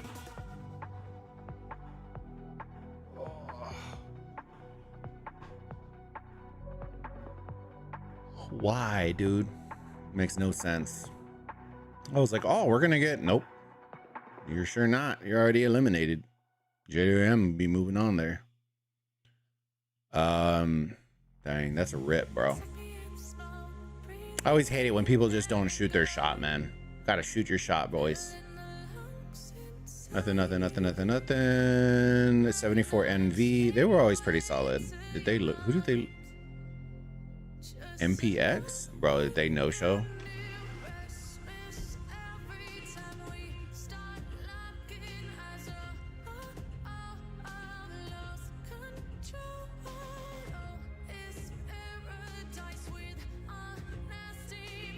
$2,666. I actually have heard of that kingdom. Attack and burn. I need to get familiar on some of these guys because there's so many that have either moved or changed their name or whatever it is. So we'll have to figure that all out.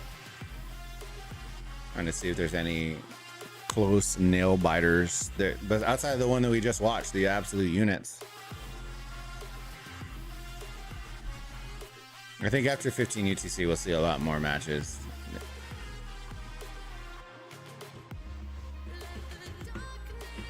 111,000, brother.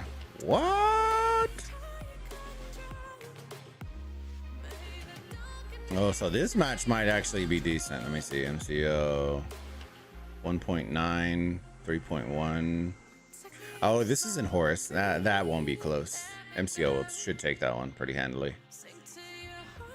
Only Dub 24 and 30 had other decent games.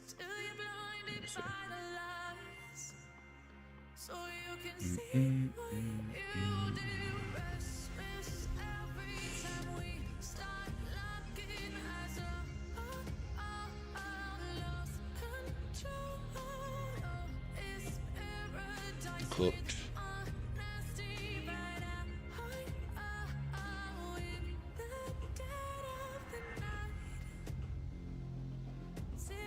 Two, 56. Mm,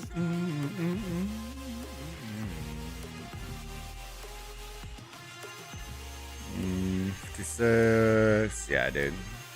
Nah, it's cooked. These are all pretty bad. No show central, boys. No show.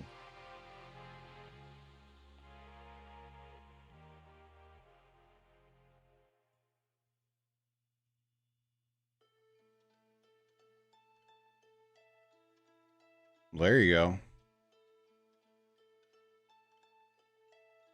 Hey, we have our first 1-1-1 group. Yo, let's go.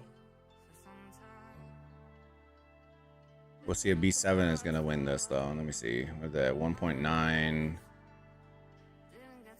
Wait, who did they lose to? Bro.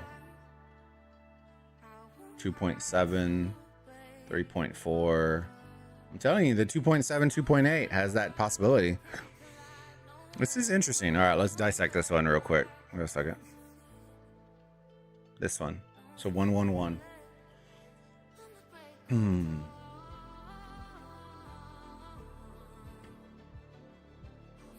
So, I'll say this.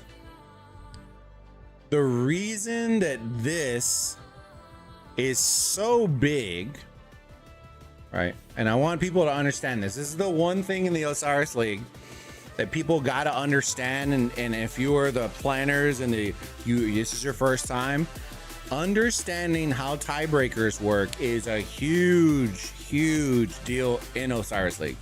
Okay. The reason that I tell you this is because there may come an instance where people are tied up 2-2 going in or whatever it is, and you may see people that are taking a loss in the final game that are still advancing.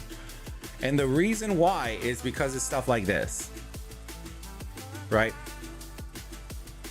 This match, the 80 lost, right, was by by 300 points, right? So what happens is, the way tiebreakers work is you build a deficit or you gain an advantage in the points depending on how much you win by. Okay, so first match of the Osiris League, question mark whatever, won by a differential of, we'll just say 97,000 score, right? So they're plus 97,000 points, right? B7 won by 300, they are plus 300. 80 BF is minus 300. The 98S is minus 97,000 differential. Okay, so then when you come into week 2, right, they won 80 BF, won by what is this, 1.1k, right? So previous week they were negative 300.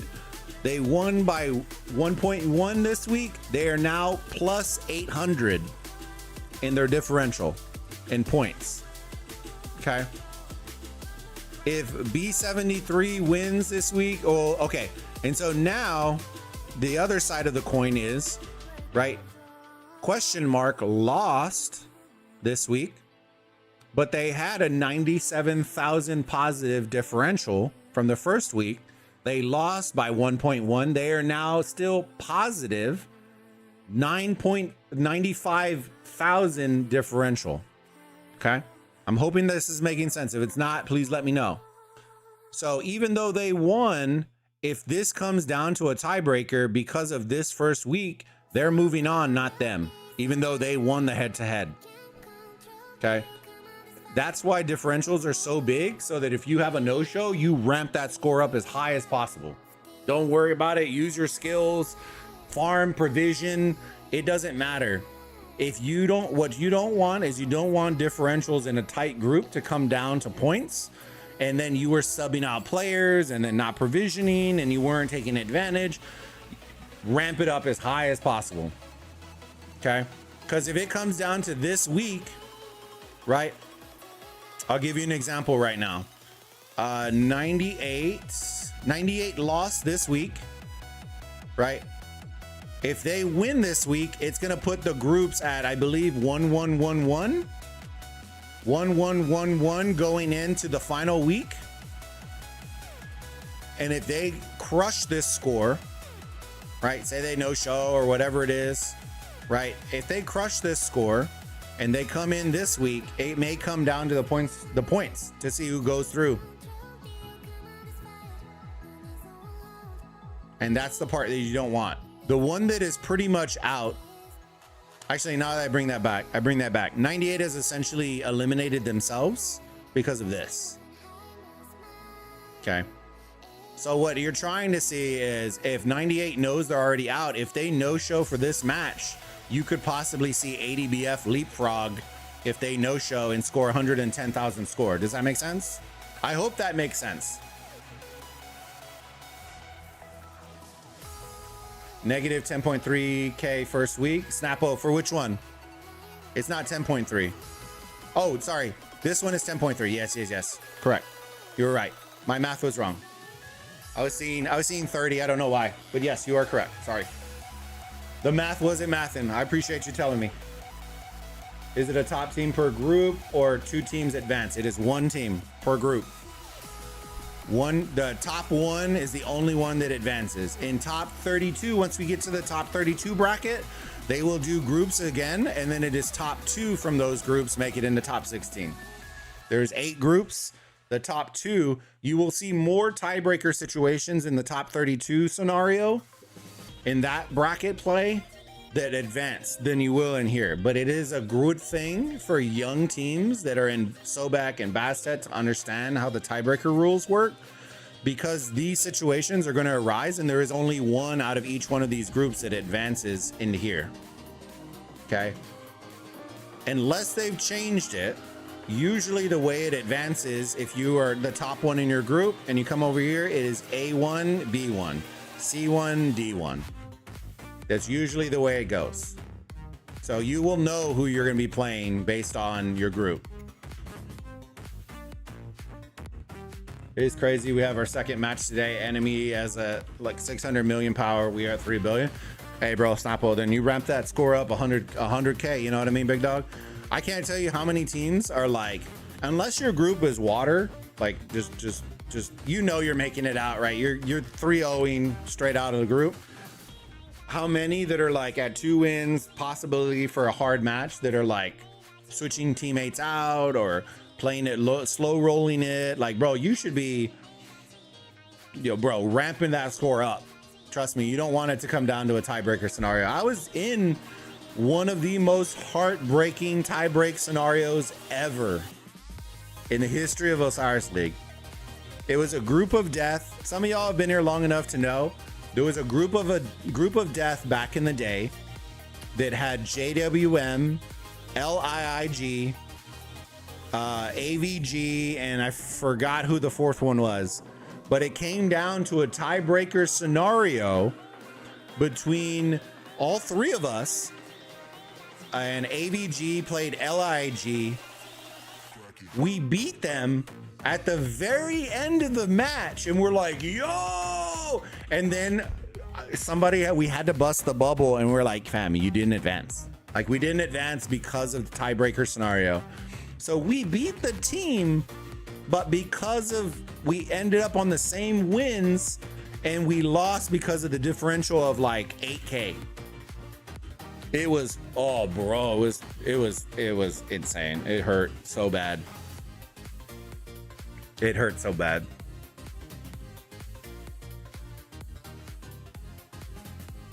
Oh well, Steve, yo, I miss you, Steve. How are you doing, big dog? You having a good one, my friend? We got unlucky and got put into the Juggernaut Horus realm. Which one is that one, Rampage? Oh, the Horus realm? I don't know. I don't think, I'll be honest with you. Let me see. Let me keep flipping through. I haven't seen any teams that I would say are a lock. Does that make sense? I haven't seen any 93 teams in Horus. I actually don't even know where 93 got placed, to be honest with you. 800F is okay. Right, they've been pretty solid. I don't think I've seen any 93 teams. Oh, there you go, 93 team. Okay. I think 93X was in Anubis, I want to say. They're going to be a sleeper too. They sleep on, they knock out a lot of people. We're in Anubis division, yo, let's go. It's very hot here. Yo, how hot? In Texas, we're already sweating. It's like early summer. We're already entering summer. 93 going to a One Alliance Kingdom is wild to me. Yeah. I don't know if I'm not a huge fan. You know, y'all know me. Right now, I can tell you behind the scenes. I can tell you right now, behind the scenes. I mean, I don't know me. I don't name names or do anything. Behind the scenes, the CCs are really advocating that they adjust and rework certain systems to bring it back. None of us, I don't think I know any of the CCs that are happy about it becoming One Alliance game. Anybody.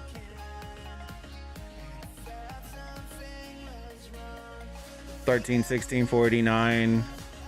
Ooh, that'll be good though, Rampage. That's a good watch. 27 degrees here, bro. Hold on, let me see. What is you? I forget you're in Celsius. Let me see. 27. 80 degrees, brother. That's it. See, that's that English weather, brother. That y'all are those psychopaths that don't know what air condition is, bro. 80 degrees, brother. That is like a cool spring morning in the US, brother. Let me see. San Antonio weather today. We are gonna be at. It was 70 degrees when we woke up today. That's when there was no sun out. It was 70. And we have a high of 91 today. And that's going to be one of the coolest days so far. We're not even in the summer. We'll get eventually to 115, I want to say. Let me see. Hold on. Let me get the calculation for you. What is F in Celsius? So in San Antonio, at the peak of summer, we will get to 46 degrees Celsius in the peak of summer in San Antonio. We will get almost double what you just put right there. Not double, but you get what I'm saying. With 27, that's 40. No, that's 54. So a little bit under. We will get to the peak of 46 degrees Celsius in summer in San Antonio.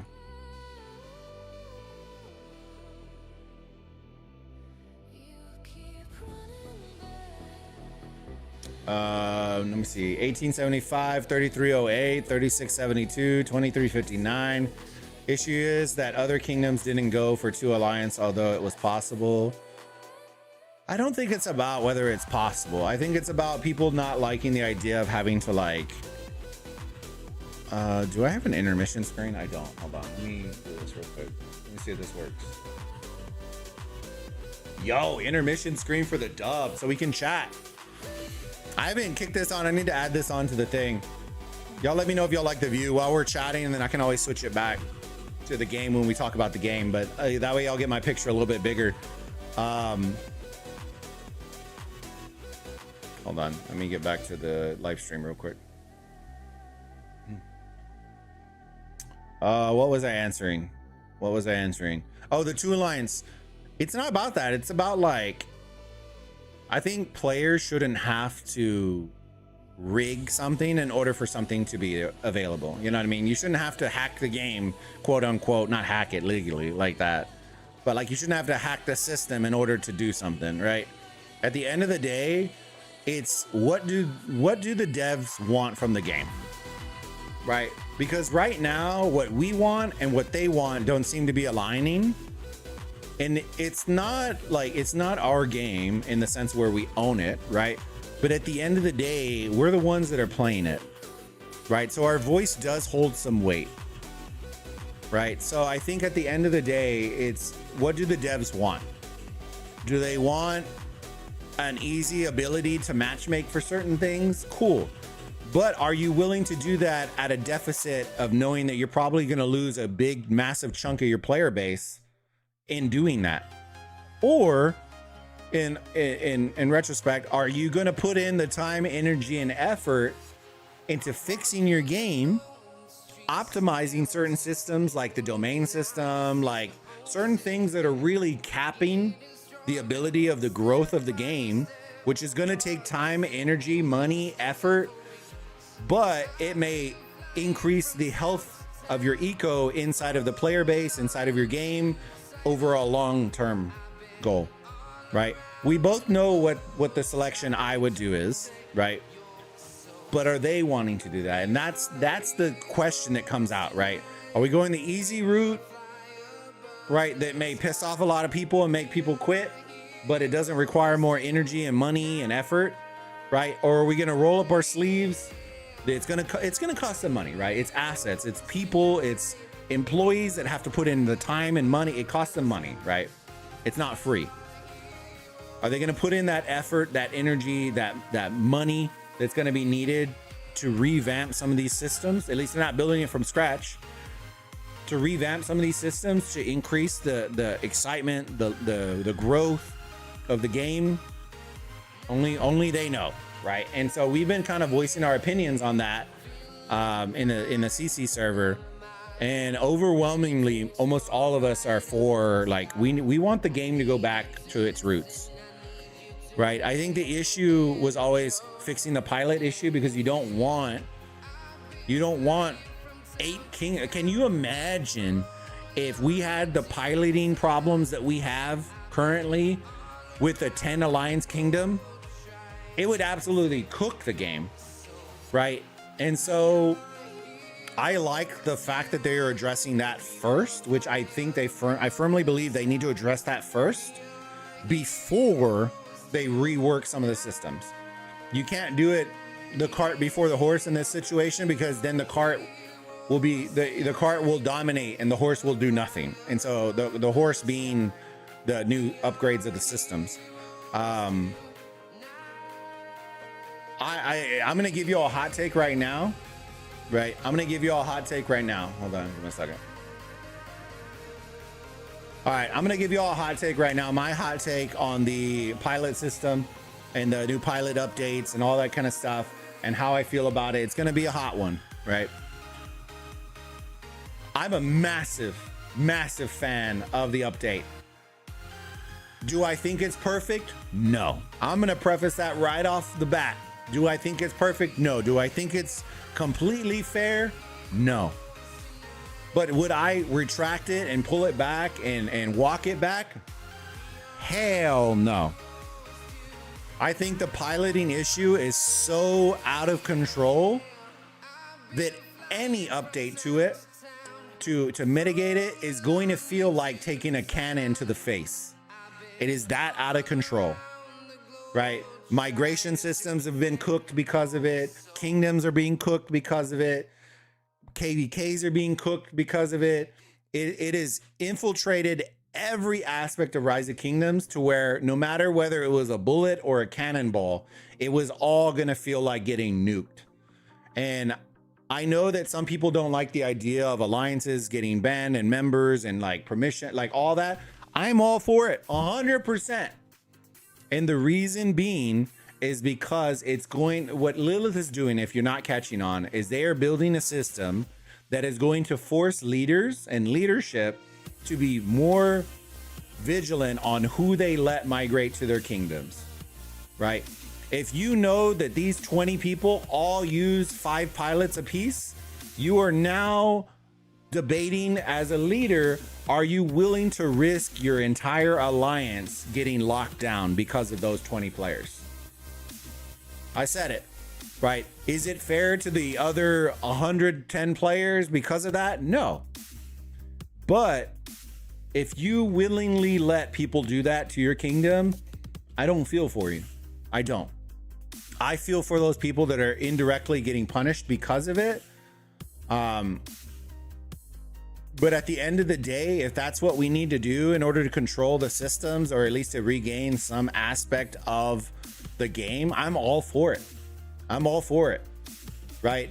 I think there needs to be a support aspect to follow up, and that's where I'll lead it to. That needs to follow up, because I don't like the idea when I saw with Schmuck, where he got locked out of his whole account with no way of logging back in, right? There was no way to dispute it. There was no way to be like, hey, this is my whatever. There was no way outside of him hitting somebody up on Discord to kick him from the alliance for him just to be able to log into his account. That part I think needs to get retooled a little bit. But as for locking down the alliance into one, what most people don't understand is it locked it down to one device. So if your trusted device was your pilot and your pilot logs in, you're cooked as the owner of the account. You're cooked. They would have to kick your account. Then you can log back into your account, but you can't rejoin the alliance for 24 hours.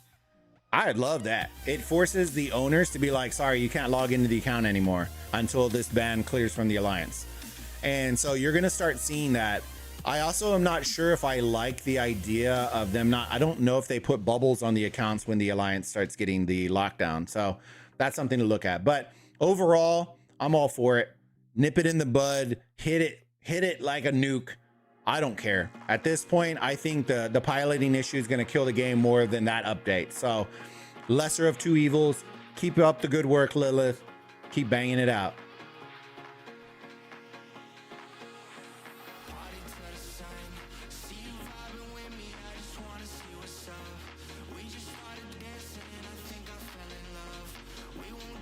Let me see. Let me catch up in chat real quick, fam. Sorry, I went on my little rant that I recorded real quick. Don't you live in Death Valley? No, we live in San Antonio, in Texas. In Texas. Even Solomar 660 here. Yo. In your measurement, we have 86 degrees today. Yo, Leo, let's go. In Munich? Do y'all have air conditioner, or y'all psychopaths like the UK with no AC? You're hotter than Egypt? Brother, we're standing on the pyramids of death over here. And 93X is also still in Hort? They are? I thought they weren't. Oh, okay. Issue is that the game, hold on, let me catch up. Let me see Leo's comment. Issue is that the game has lost a ton of leadership players and hardly gains any at this point. It's hard enough for a kingdom at Imperium level to have leadership for one alliance. Yeah, and I can understand that. It's hard to be a leader in that sense when every system, every game, like all the mechanics are going against you. Like I can feel that. I can feel that. Imagine if you came back to AOEM and we were able to play together finally, but then I woke up and cried. Yeah, the devs made it where I will probably never go back to AOEM unless they're throwing a bag. I still, even with the bag, I probably wouldn't go full AOEM if I ever went back. But they would have to throw a bag. I'm not coming freely out of my own will. Bag, like I'm talking a bag. I'm not talking no. Oh, yours an entry low. Nah, I'm good. I would rather make no money on Rise of Kingdoms than make the smallest of bags in AOEM. Hot take. Because for me, it's an opportunity cost over the hot grab, if that makes sense. For business people, you understand that, right? Are you going after the quick buck or the long-term money? The long-term goal, and that's what I would do. I see Rock as a long-term potential, and I don't see AOEM as long-term potential. I think every single time AOEM does something good, they drop 5 things that are horrifically game-breaking for the game, which is the reason why I have a hard time going back. Yeah, Steve, it's kind of sad, man. It makes me sad, though. I ain't gonna lie. I do miss you, my friend. They just banned a whole alliance due to pilots. So the new system that they rolled out in the update, it's kind of hard to explain, Steve, but they're going to be rolling through trusted devices, device IPs, and what they set up the system is in the back end. I don't know all the bells and whistles of the update, but essentially what it's feeling like is when the system is notified or grabs on that an alliance has 20 players plus. That's just a random number. That is not the number, guys. 20 players plus, as an example, that have all been switching login devices, that the IP devices don't match. They're from different necks of the world, all that kind of stuff. And the system sees that, it locks the alliance down to where only the one trusted device that is on those accounts can be logged in and access to the account per player in that alliance. Okay, so case in point, right? I'm playing on my PC right now, right? When I'm streaming, say we had the system lock our alliance down, right? I can now only play Rock on this desktop. The moment I log in, it won't let me log in on my mobile phone anymore, right? For 24 hours. If you are the one that is the issue with your account is the reason why we're getting locked down, that account is now locked down for 24 hours. Regardless of a trusted device or not, you are locked out.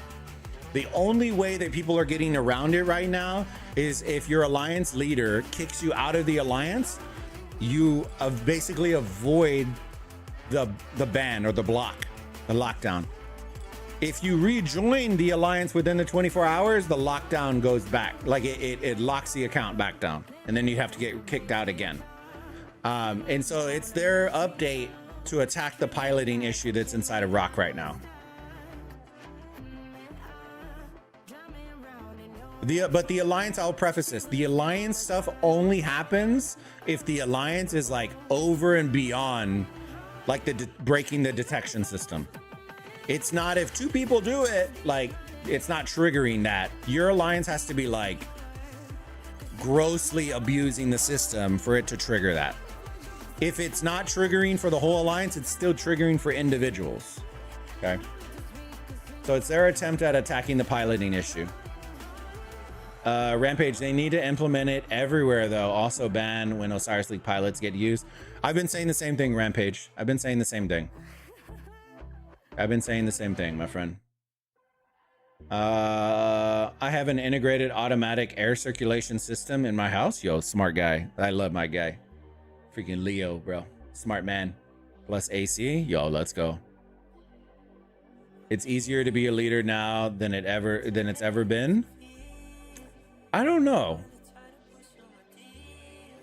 I think the idea of being a leader in a one alliance kingdom, having to handle migration, and used to be able to offload some of that stuff, because when you had 2 or 3 alliances, right, you had their leaders that were handling their migration, you handling yours. You could bounce stuff off of people. During war times, you had more opportunities to like rotate leadership through longer standing KVKs. Like if your R5 needed to bounce and your R4s, it was your downtime, you could bring in other people that were leaders from another alliance. You could, I don't know. I feel like, yes, there's less in the kingdom now, but that isn't always a good thing, right? Now you have less leaders that are in there as well, right? You can't really, no days off kind of deal. So I don't know. I think it can go kind of both ways though.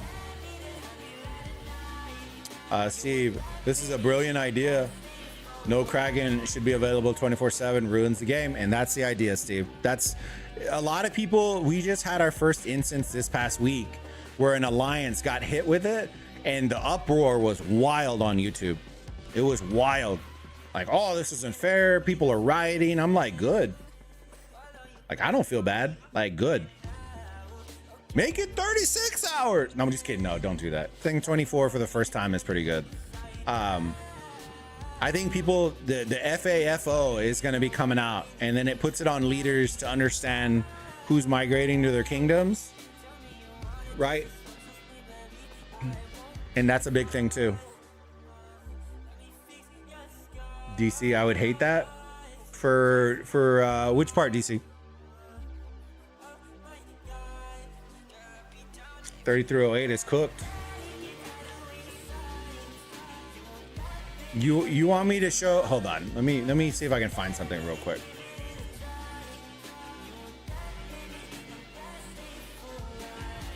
I'm gonna bring something up real quick. Oh, wrong one.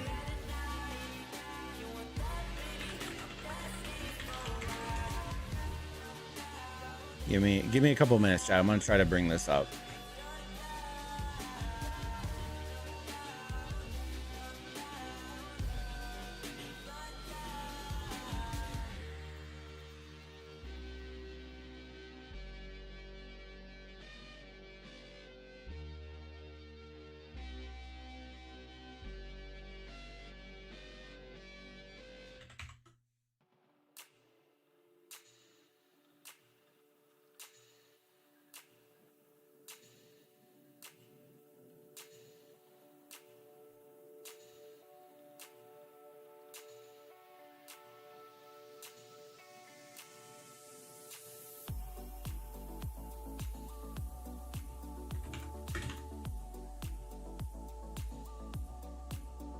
All right, give me 1 second. Let me bring this into. Let me go back into the rock because I want my cam a little smaller.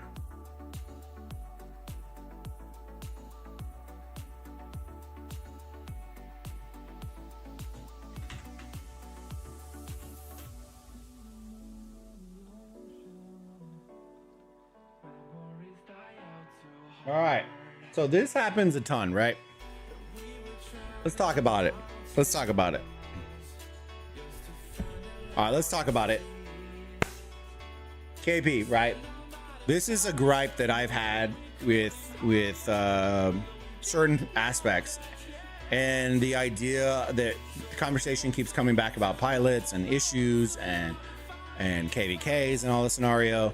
But every single month, right? Every single month, Rise of Kingdoms, and I'm not blaming them for this. This is social content, right? KP, like, you want to highlight, like, oh wow, this was a great fight. This was a great, like, you want, like, as a business, that's what you want to do. As a game, you want to hype up great scenarios, great fights. The problem with it, right, is it is almost a rolling list.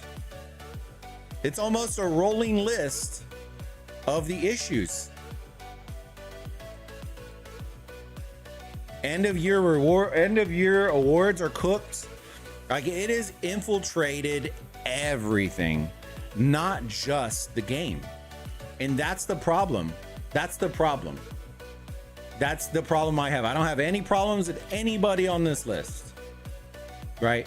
My problem is the idea that it retracts from those players that are grinding their face off, that are playing the 40 hours, that are staying up the sleepless nights that you will never see on a leaderboard, because the largest games in the game are on 24/7, 365, and it's not by one person. This is the problem that I have, because at the end of the day, every single month, you're going to see at least 85% of the same names over and over and over and over again. And it only retracts from the players that are actually doing fantastic, that should be getting that spotlight, right? And that's the part that drives me nuts, is end of year rewards where it's like, made 5 billion kill point. No, they didn't. 10 people made 500 billion kill points, not one player. And so it's like, I don't want everything to get nuked into the ground because we can't get a handle on it.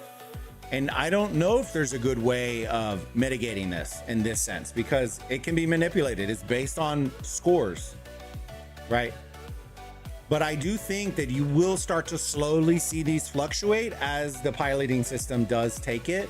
Maybe we won't be at 100% clean, but even at a 60-40 split, you're still going to see half of this list get removed. Right? And that is the thing that I want to see. I want new players to rise and to be shown and given some love and some spotlight, because I think the community needs that.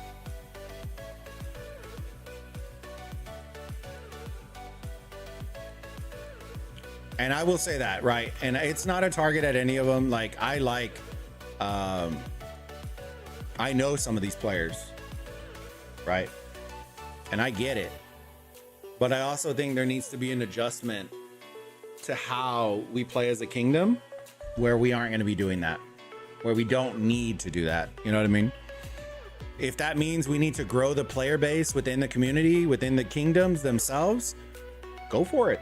Every fix that I've seen that is a issue where it's like, I need the account to be blah, blah, blah, it can all be mitigated by growing the kingdom base.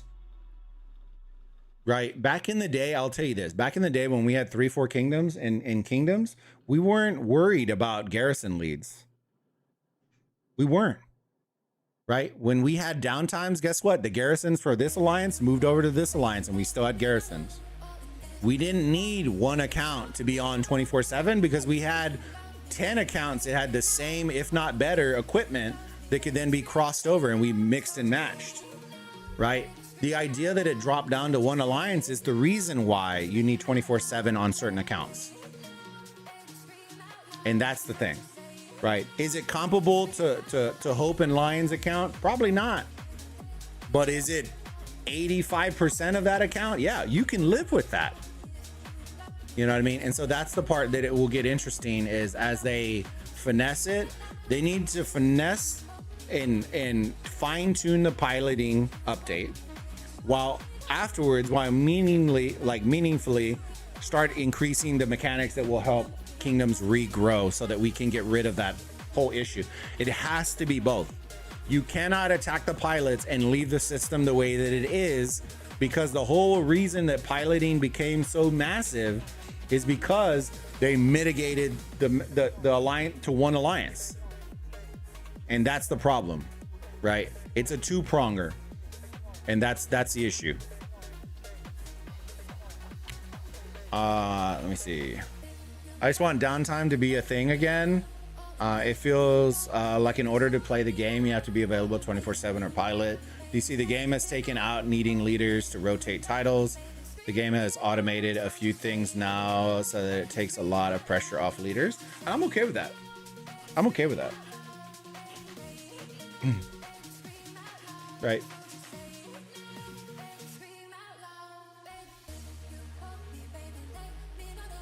DC, all you have to worry about is like migration, war, and events, which that's like 80% of the game, DC, you know what I mean?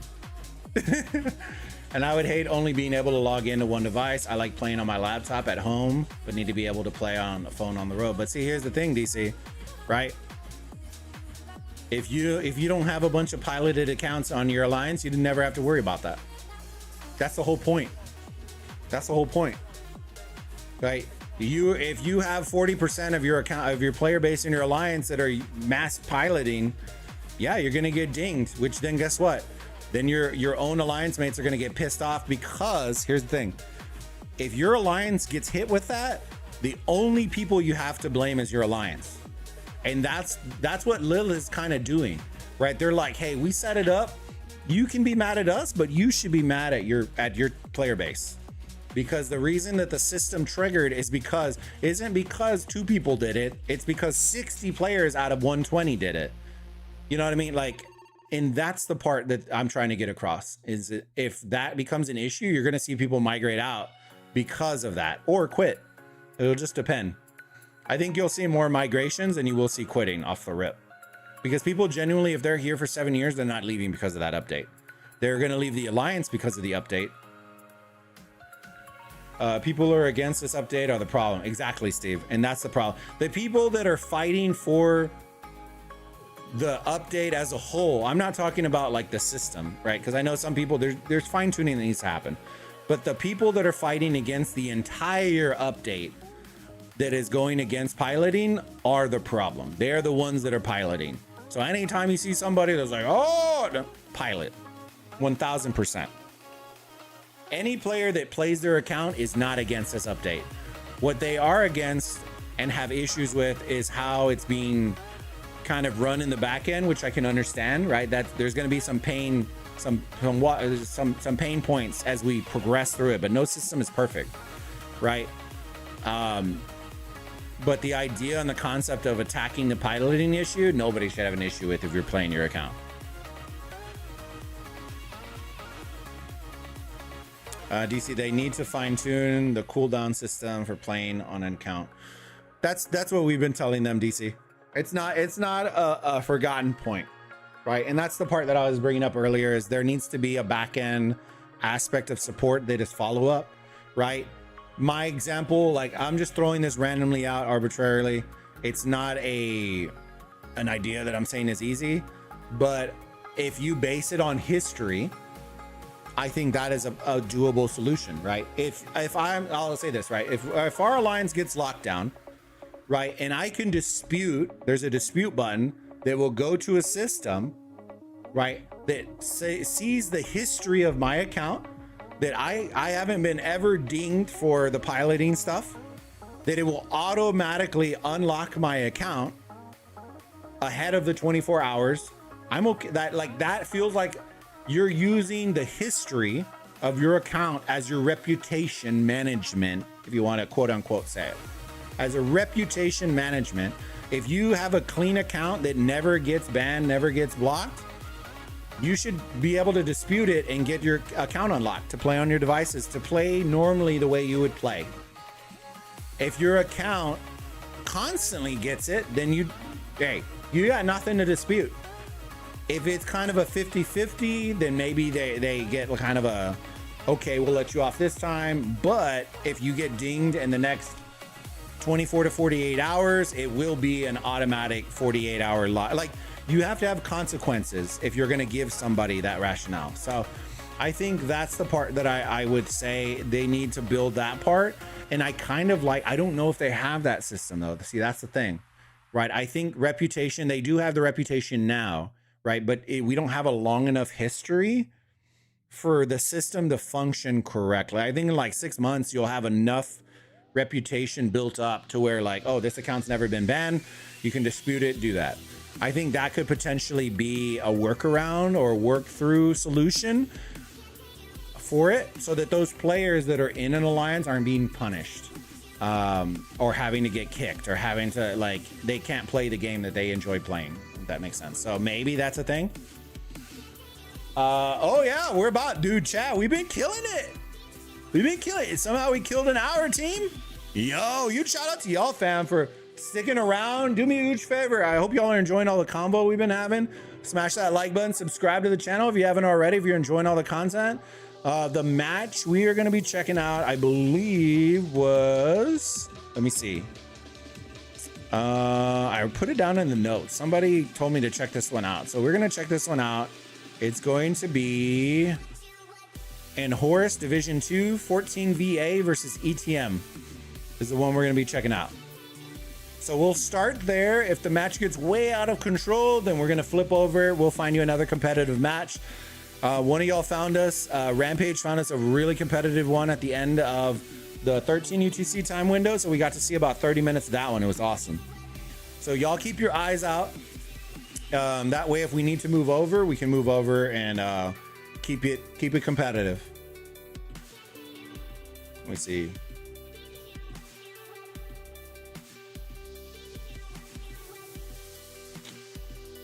Solar, good to see you, sis.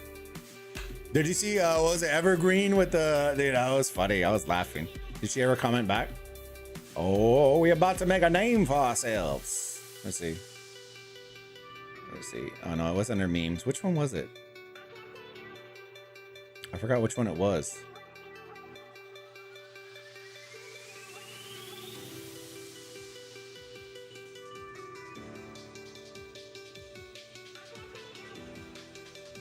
I forgot which one it was.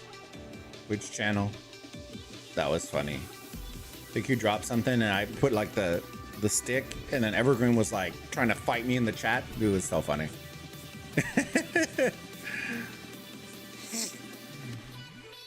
Alright, let me see. Which channel was it? Memes. Was it question? No, it wasn't questions. Flex? It was the Flex. Yeah, Flex chat. That was funny. Oh, we're about to make a name for ourselves.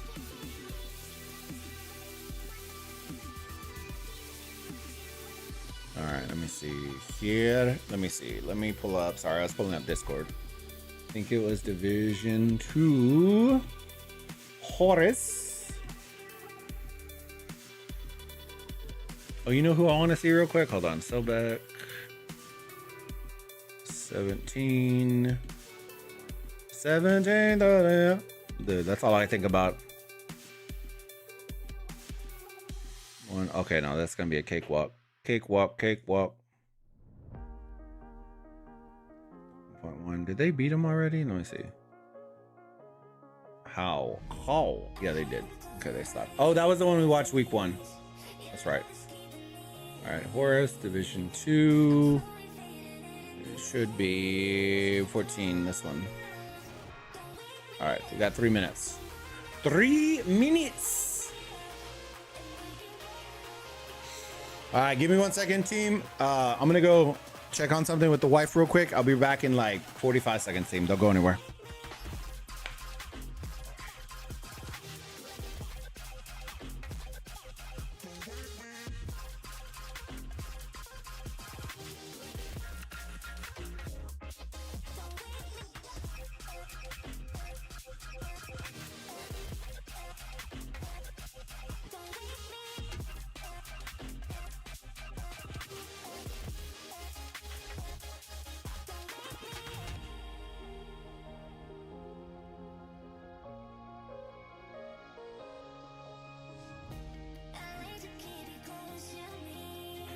All right. Here we go, ladies and gentlemen. I had to go ask the wife if she wanted to grab some lunch afterwards, and she was like, hell yeah, brother. I was like, what? What did you say? 3 minutes. I feel like that timer went up. Oh, no, it's a 5 minute. Yeah, it should be lined.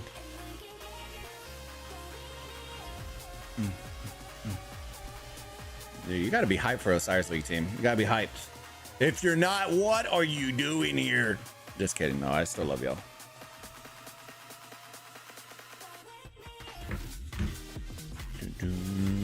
And then 19 UTC, just to let y'all know, 19 will be back. We'll be playing on the Huns team this week. And so more likely than not, what's going to happen is we're going to play. I'll get my 10K. We'll get in there and then probably pop out if I can get it quick enough. If not, then we're just going to get to the match. 2.2, 2.1. Yo. We got 93p in this group too. Yo, let's go. Chat, are all the 93 teams gonna make it out? Because people only thought there was 2. There was actually, what was there, 4 last season that made it through?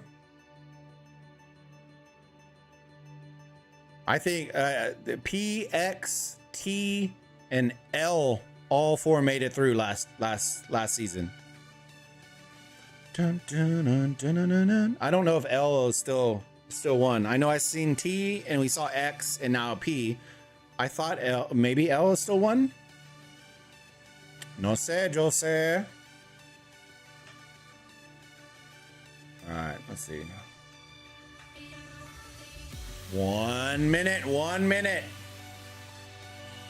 Here we go. Why do I sound like Mario when I say that, team? All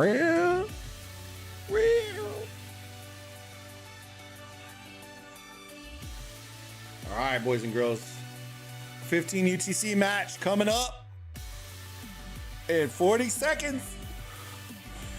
Y'all keep your eyes out if there's any competitive ones that are out there, just in case this one gets blown out of the water. But I feel like the power is pretty tied up. I think this is going to be for the winner of the group. If I had to take a stab at it, let me see. 2.2, 2.1, 2.7. Yo, what? What did you say? Oh, yeah, this is the group that potentially has a 3-way tie. Could get very interesting. And then for next week, it would be ETM and then BE. So we could possibly see a 2-2-1-1 scenario. Jesus Christ, where did I go? Nope, wrong one. Too fast. We could see a 2-2-1-1 or 2-2-1-0. We could see 2-2.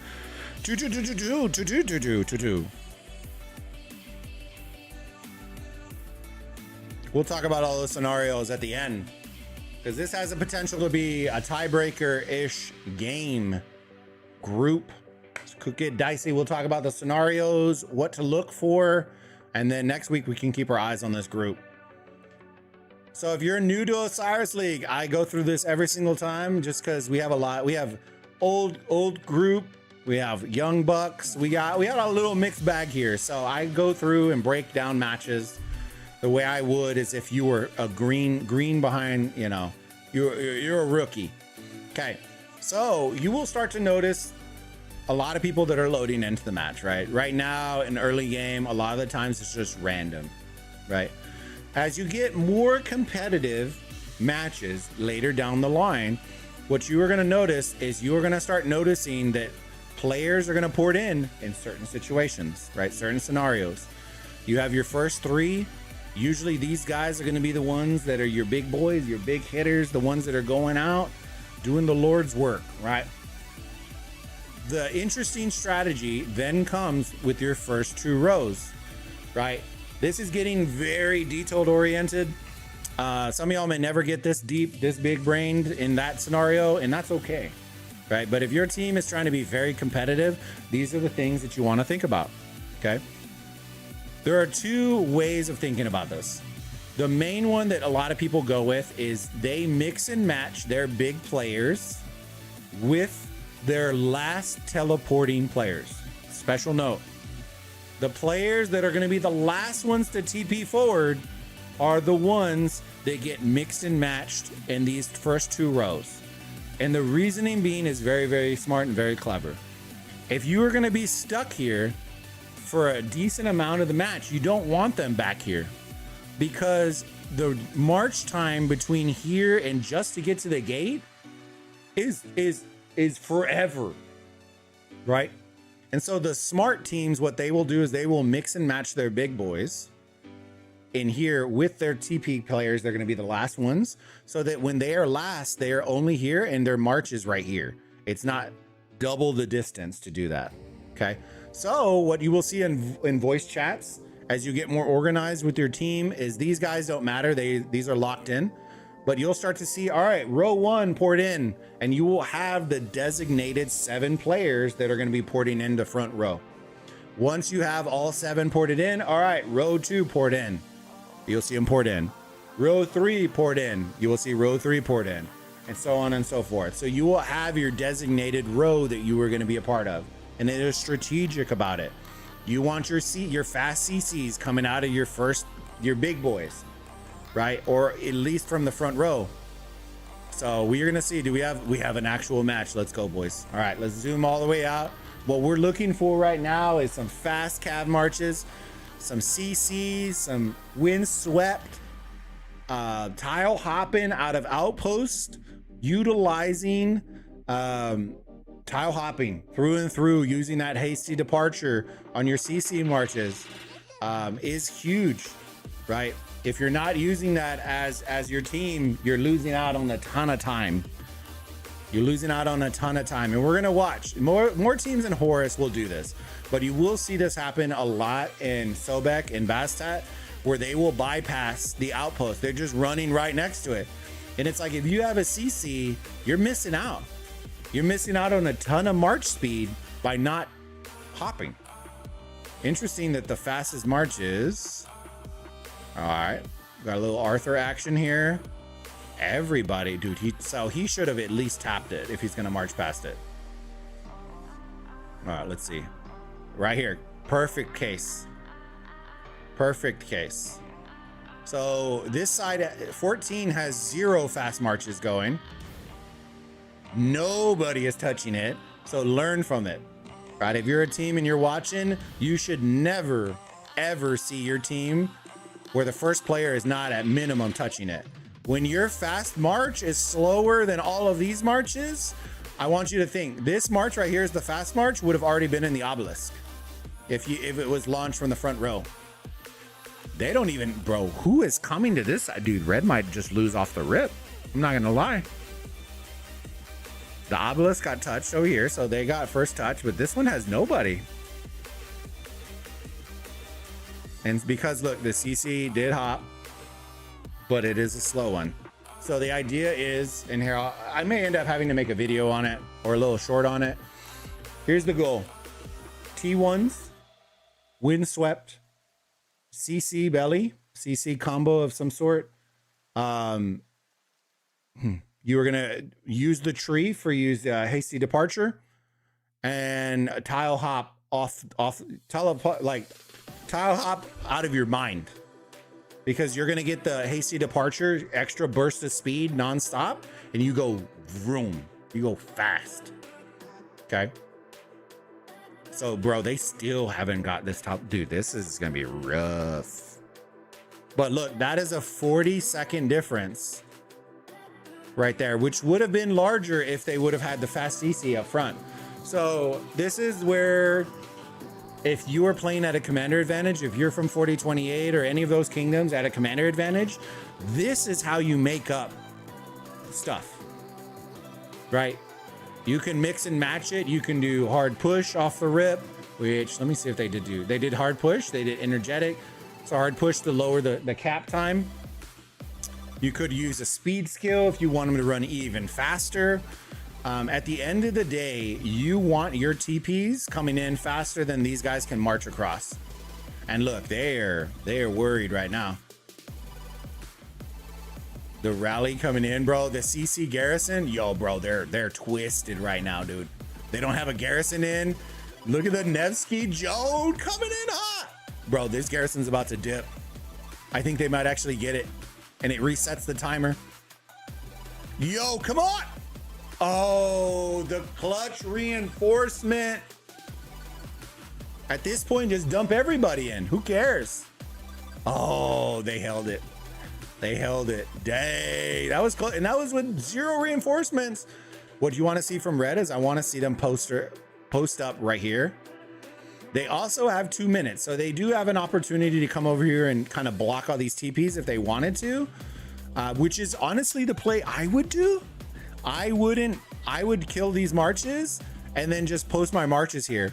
So even when they capture, they can't TP in, or at least it delays them. I don't know what bot side is doing down here, fam. I don't know. Rally in on bot side too, but at least they have a garrison. Archer rallies, not a fan of in Osiris League, unless you're doing timing on it where you're going for the Shrine of War during a mid rotation. Any situation where it can be swarmed, it's gonna get cooked. Interesting that they're not using the new Archer. I don't want to see it. And they took it, dude. They took it, bro. So I'll say this. This isn't the end of the world, but this becomes a problem. And the reason why is because you aren't getting teleports, right? The timing of this also is really bad because, yes, look at what time. Once they capture it, I want you to see it's going to take 3 minutes to capture this. Now, when you look at the top left, there is 6 minutes and 40 seconds before the first arc is going to be coming out.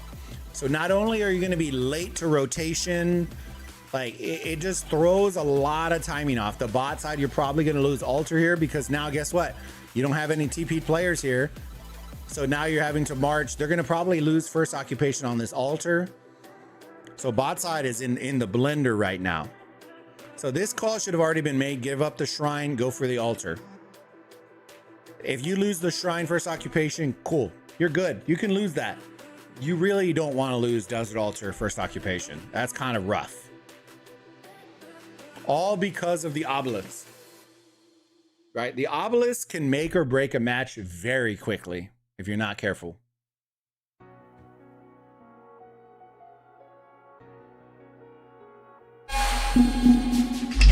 Lucky, thank you for the sub on YouTube, big dog. Welcome to the community. All right, we got some fighting here. Got a little Attila garrison, or Attila March. Is Attila March or garrison? I think that's a garrison. We'll have to check and see if it's Cav. I'm not a huge fan. I will tell you this. I'm a huge fan if it's Attila David, but it's all Cav. I think you're going to start seeing some teams later on that are going to run multiple Cav marches with the idea of doing an Attila David garrison. That, and you get the Cav speed, which is a W2.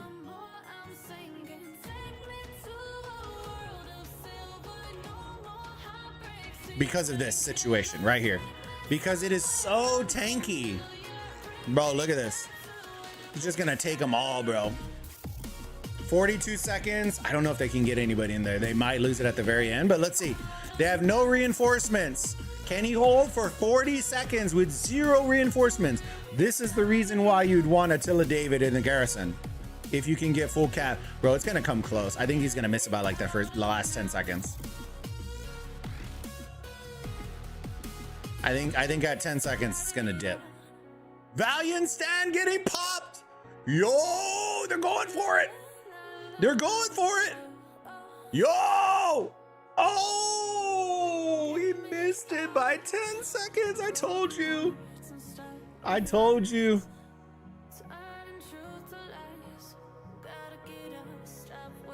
Yeah, they're going to keep flip-flopping this. That's a problem. They already got TPs in though, so they should be good. And it's an archer garrison, so they're good. This will get swarmed down very easily.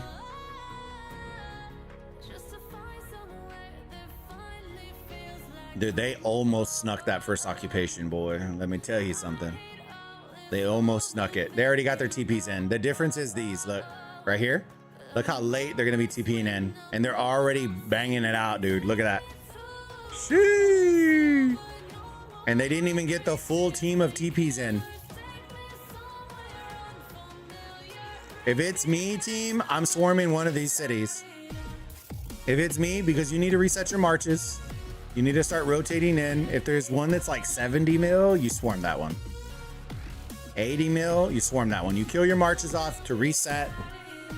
I think they might just stay here to get the obelisk to see if they can get it. It's probably the smart play. Yo, Yulji Garrison, yo! Okay, got the Martel. Dude, he was panicking.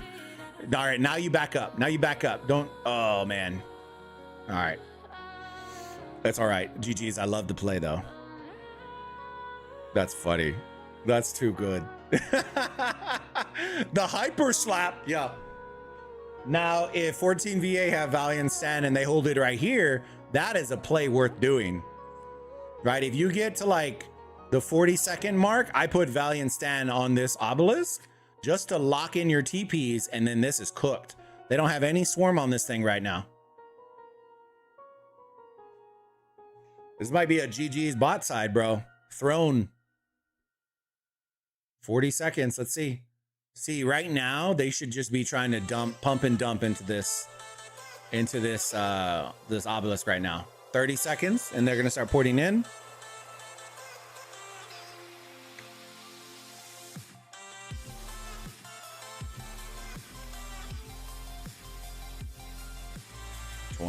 Let's see, they're gonna hold on.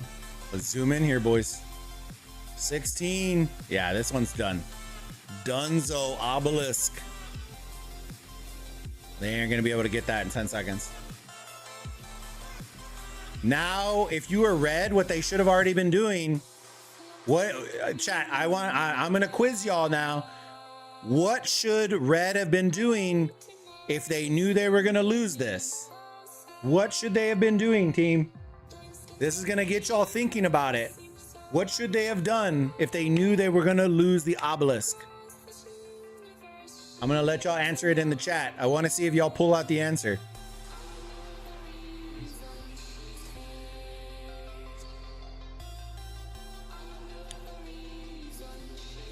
All right, bottom obelisk has been lost. 1 minute for Arc, and now look, it's all thrown off now. It's all thrown off now. First occupations, look at those. Points per minute, structures. The one thing that I will say is at least they haven't given up complete mid, which is gonna be kind of tough now. It can be kind of tough now. They're gonna get banged out nonstop here. Let's just hope that they send really shitty cities here. 146, they're not clearing that guy out. Who else came over? Please tell me it was a 70. 94, a little tough. 124. So they did get some decent cities here. This is the mistake that they're making though. This right here. These guys are doing a great job because guess what? They're keeping them in their obelisk area instead of what they should be doing is ignoring them and then rotating to middle. The hardest play in Osiris League is understanding that even if you have players, enemies in your obelisk zone, there are instances where you just need to ignore them. Yes, you will lose your obelisk, but guess what? It will take 4 minutes for them to capture it back. 3 minutes, sorry. And so just rotating mid, let them do it, right? There's nowhere to TP. Who cares at this point?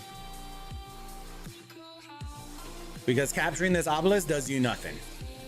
Does you no good because there's nowhere for anybody to TP anymore. And you need to win mid now. Right, so to answer the question, right, for those of y'all that are in here, what red should have done, and it was very situational, right?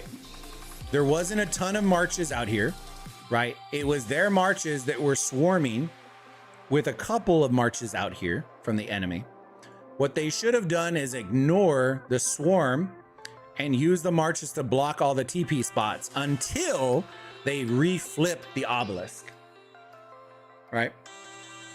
At about the 45-second mark, if they knew for a fact we don't have the swarm already on it, we're not retaking this back, set a rally, Everybody spread out and start blocking all the TP spots. And then as the rally hits, you flip it, then you come back and you clear it out. That's it. That's all you're worried about at that point. Okay, that's a play that should have happened right there. Instead of the swarm. So you got to know when to swarm and when not to swarm. And when to just let it go, clear it out, reset, and then you're good. Nobody would have been able to port in. All right, we don't need to watch that because they're just wasting their marches now. All right, the freest of free. Yeah, this match is going to be cooked. This match is pretty cooked. We got a Jad Garrison. Better be all Cav. Better be all Cav, or else that's kind of a cook too. Let me see, where's the Attila one? Attila. Cav. Yes. Yes. Attila David, yes. The Attila David is going to be huge, I'm telling you right now. If you get teams that prioritize Cav, running the Attila David garrisons, especially on your own altars, I think it's going to be massive this season. It's going to be massive this season. They're just so focused on this, fam. It's the wrong play.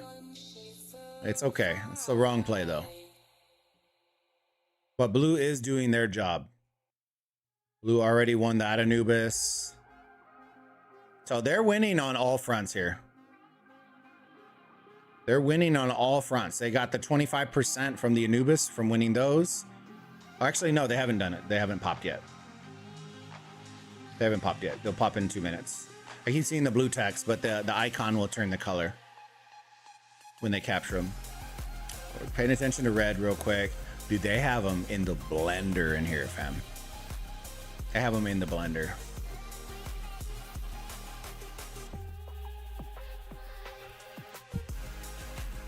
All right, chat. I think next arc, are they running it or holding it? Let's see. They're running it. Okay. If we get to the second arc and then Blue takes it pretty easily, I think we'll start looking. Y'all can already start looking for another match. I'm pretty confident based on what I'm seeing. This is over. This is over. Because the only way, honestly, the only way of getting out of this blender is understanding you're just going to keep flip-flopping the obelisk and ignoring them. That's the way you get out. Once you get the city so big, you're not getting them out. You're just not.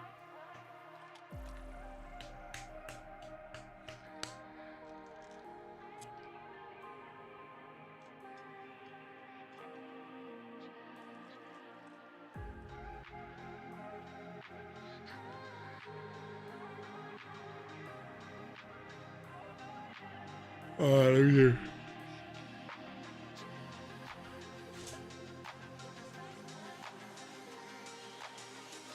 Yeah, they're just absolutely beating the brakes out. They're like seeing red right now. They're focusing on one march when they should have just kept running past it. Some of the best teams in Osiris League that you'll ever see that play it do that. And some people it blows their mind, but you'll see a march that looks like it's coming like this, and you'll see the march just keep marching right past it. They're not trying to hit it. They're trying to get to their objective right at the end of the day. Anytime that you spent fighting is a minute wasted that you could have already been at your objective. Say, look, they're doing a great job. Just look, eating up blue. If you're these guys, you just keep poking out your marches. That's it. Set a little rally on here, see if you can get it. Poke. Because you're baiting them really good. Look, they see a little blue march, and guess what? All their alarms are going off. All their alarms are going. Dude, you could just city hop, brother. Like, all right, well, they got one out, right? But was it worth it? Right, it took 20 minutes. Was it worth it? You're still down 6K, so it's not out of the realm of possibility right now. The issue is it puts you back at a really big deficit that can only be made up by occupation, which you don't have, and arcs, which you don't have either. So it'll be an interesting play to see which way they go. Right now, blue is doing what they need to do. Look at this. Look at the map. All the structures, the bot side is really struggling. Top side is still doing fairly good. This is just one of those lopsided maps where bot side is just getting slammed. They're getting choke slammed. What's crazy to think is they only have 7 players bot side, and they are still, oh, well, they have these 4 over here. I forgot about those, so apologies. But some of these you're just not getting rid of, team. You're just not going to get rid of them. The 144 guy, you're not getting rid of. 79, I don't know why this guy hasn't been rallied and swarmed. That is the easiest W right there. Rally, swarm, rally, swarm. If you're going to fight right here, rally, swarm this guy. Clear out the space. Get your guys in there. If anything, right? V5, yo, how's it going, big dog? V, did you hop in the Discord thing that I sent you? Or did you make a decision? I'm not trying to pressure you. You don't have to answer on here if you don't want to. Oh.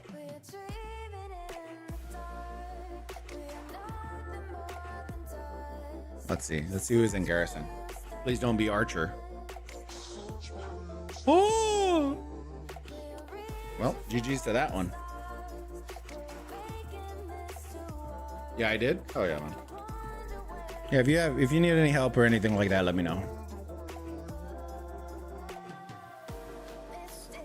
All right, Nubis is up. They're going for it.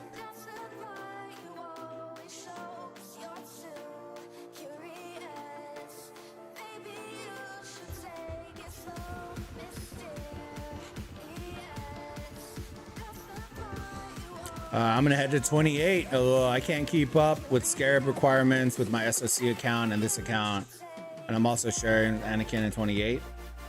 Yeah, that's it was no jab. I know somebody came in and was like, brother, you left Scarab and this and that. I'm like, fam, like, if it was my only account, cool, I get it, right?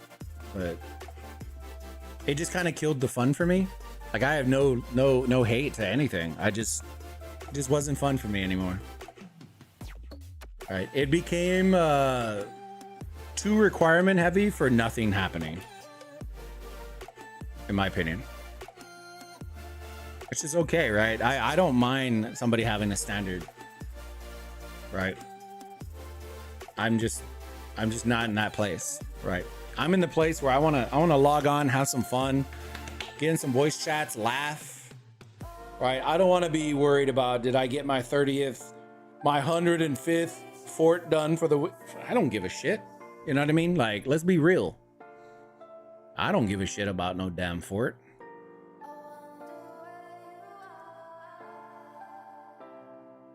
Right? Do I get the importance of it? Sure. Right? But does everybody grind their cheeks off to get 120 forts? No. And I'm good. I'm good with that. The main is still in 2481. I think we're about to register for KVK this week. So not only, it'll be perfect time. 28 will be getting out of KVK. 81 will be going in. So it lines up well this time. And then we'll have KVK content on that channel, on top of the watch parties, on top of Osiris League, on top of, like, there's just so much going on, right? And I love this time of the year. I want more stuff. I think the KVK dry spell is about to end. Hopefully. I haven't seen very many good watch parties that were worth doing. Is blue about to double it? Double tap?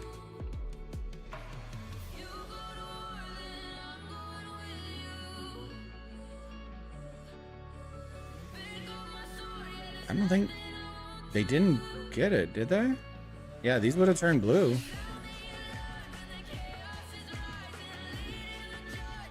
Well, how is this guy still here, bro? Arc in 6.5 minutes. Alter, dude, their structures keep getting constantly flipped, boy. Let me tell you something. I don't think the David Garrison. I think Attila David needs to be that goated combo. I just don't like being ultra competitive in off season.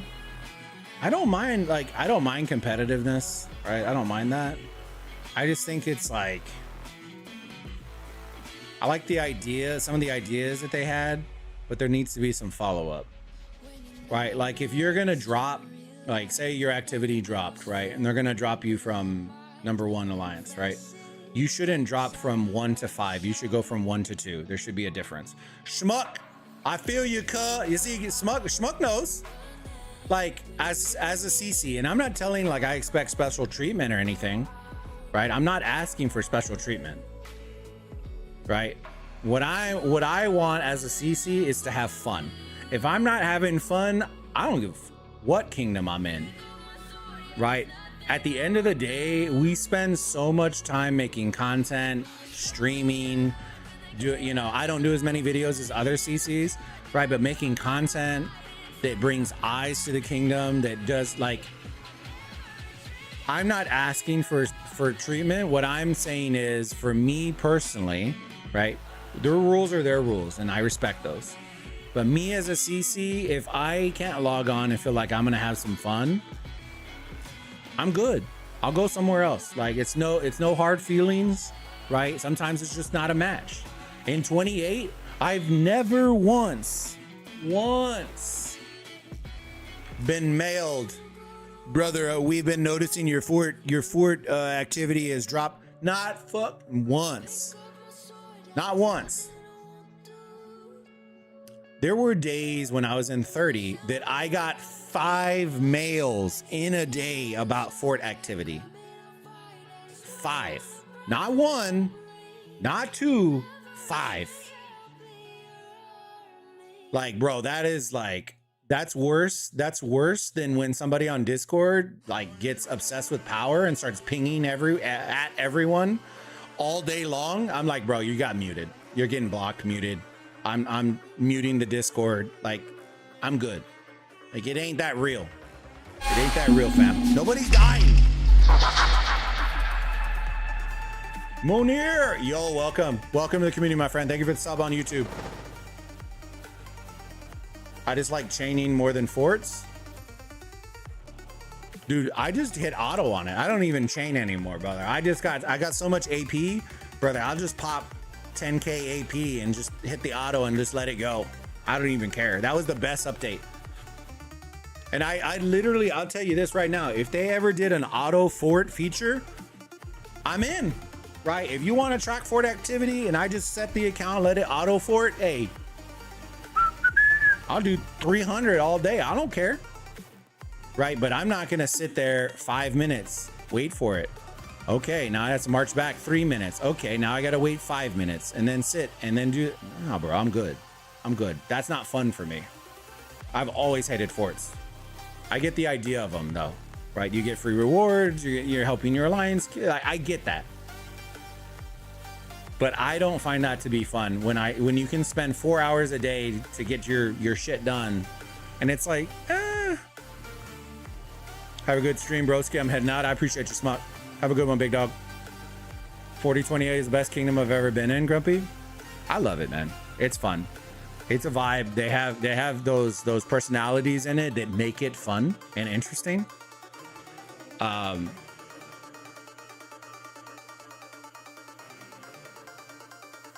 And they're fair in the sense that, like, if I ask for an explanation for something, they'll let me know, right? It's not, when I ask for something, I'm not asking because I want special treatment.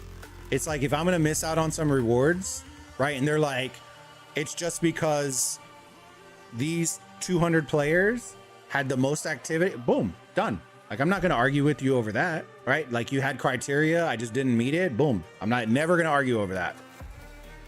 Right? If final rewards go to those who had the highest KP, the one thing I will say is, because our KBK has been a dud, right?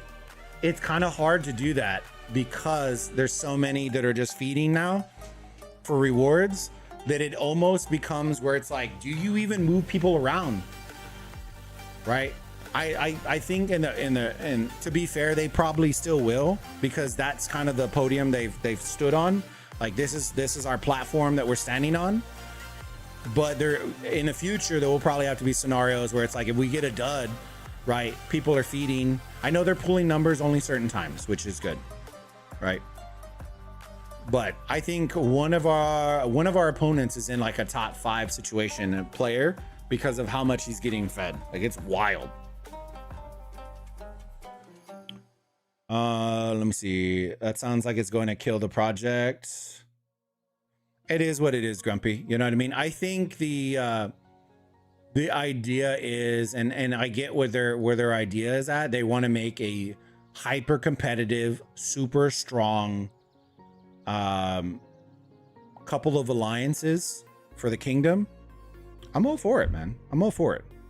I think the idea of understanding when the messaging is, and from a leader perspective, I understand the messaging. When leaders in there tell me we have 5 big alliances, stop the cap. Stop the cap. At maximum, there are 2. So if you aren't in top 2 and you're not, there's no plan for you to get in the top 2, you're not getting in there, brother. I've played the game long enough and know the systems well enough to understand that you're not, if you're not in top 2 at minimum, you're not, right? There's not enough rewards to spread around to 5. There's just not, right? And so the systems that are in place right now do not inherently bode well for 5 alliance kingdoms, maybe 2. And so you'll start to see the 40-30, you know, with us, I don't think it's as bad because we can condense everybody, I think, into 2 once we build up the tech in 28.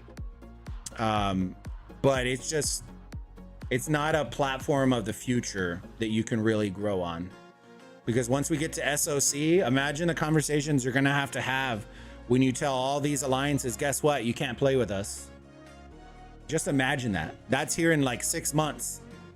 In like 6 months, when you got to tell half of your project, sorry, you can't play with us. That conversation is going to be fun. Because the whole time the messaging has been 5, 5, 5, 5. At a certain point, it's not going to be that. And so it's going to be, that will be the interesting conversation that will come. They have expectations for us, but are so chill about it. And that's okay, man. Like, at the end of the day, like, expectations are nice, right? But I think, in my personal opinion, I think the community aspect of stuff should take precedent over fort activity. I would rather have an alliance full of players that I would ride and die, like ride into the gates of hell with, than a player that I know can do 120 forts, but maybe lightly shows up for KVK. That is my focus. Is I want a group that wants to hang out and play together, that will go into the gates of hell together. I don't want an alliance full of fort fighters. That's what I don't want. So when you base being kicked from an alliance based on fort activity, I'm good, right? I'm good. And maybe we were like oil and water, you know, maybe we just didn't mix, and that's okay. That's okay too, right? Everyone has their own thing. I still talk with Clay. Clay jumps in the chat every now and then too. Don't worry, we didn't get a single fight till altars in Kingsland during KVK. Hey, dude, we are still waiting for that. Dark, what you doing? Just click out for lunch at work. We're watching a little Osiris League right now. It's getting a little out of hand, but we're just chatting, hanging out, having a good time. How are you doing, Dark? I can't get forts done while in KVK with my main. See, and that's the other thing too, right? A lot of us that are doing the restart, this isn't like we're not treating it as a main account. We wanted it to be a competitive account, right? But it isn't a main account for most of us. I wanted to fight with the homies, get in with Schmuck and Billet and Chadsky and Peace, and hang out with the crew and just have some laughs and have some fun and be competitive. That's what I wanted from a restart project.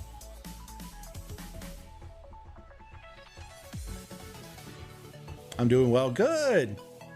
I let Clay fight on my account in Kingsland because I kept falling asleep since it started at 2 a.m. It's all good, big dog. And that's at the end of the day, right?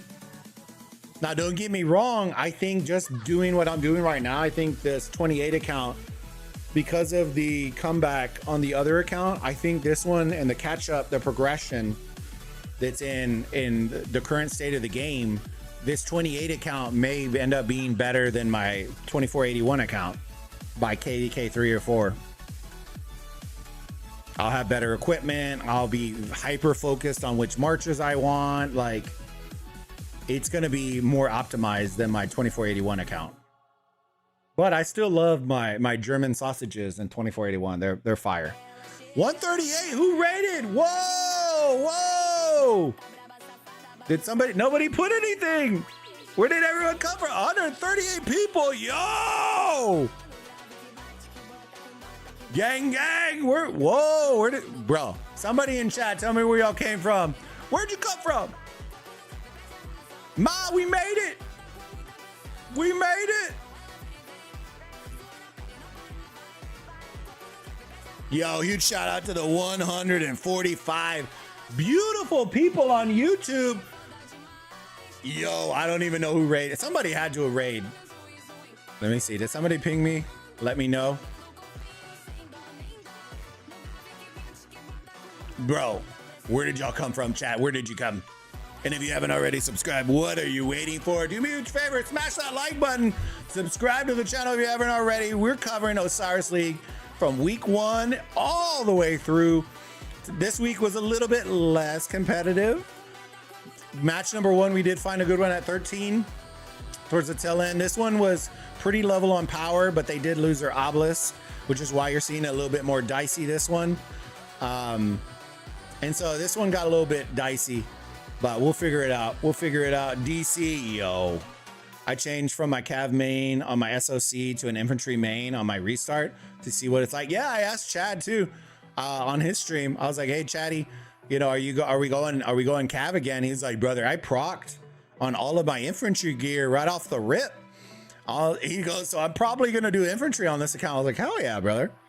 So it gives him something new to mix and match and have some fun. Dude, I know he's excited about it. He's in our Osiris League team as well, one of the leaders. So at 19 UTC, it probably won't be competitive, fam. I'm gonna be honest with you. We'll probably blow them out, but you get to hang out with us. We're gonna stream it, and you get to see Odin and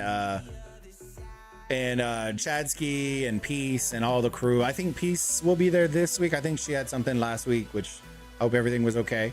And then I'm on the team this week, so we'll rotate, get a little bit of rewards. If I do get my 10K early, then we'll rotate out to a different game. That way somebody else can come in and get their 10K as well. 100% he's getting Attila K. That's what I said. I was like, brother, don't be lying to me. Stop the cap. I told Chad, I was, stop the cap, brother. Stop the cap. We're going cav. I'm planning like we're going cav. Stop the cap. Nah, I love hanging out with my guy, man. It's fun. It was Schmuck and all the crew. Like, the camaraderie is there. And I think that's all I was honestly really looking for in a restart. I always never wanted to do restarts because I don't spend a lot. And so having multiple accounts never sounded fun to me.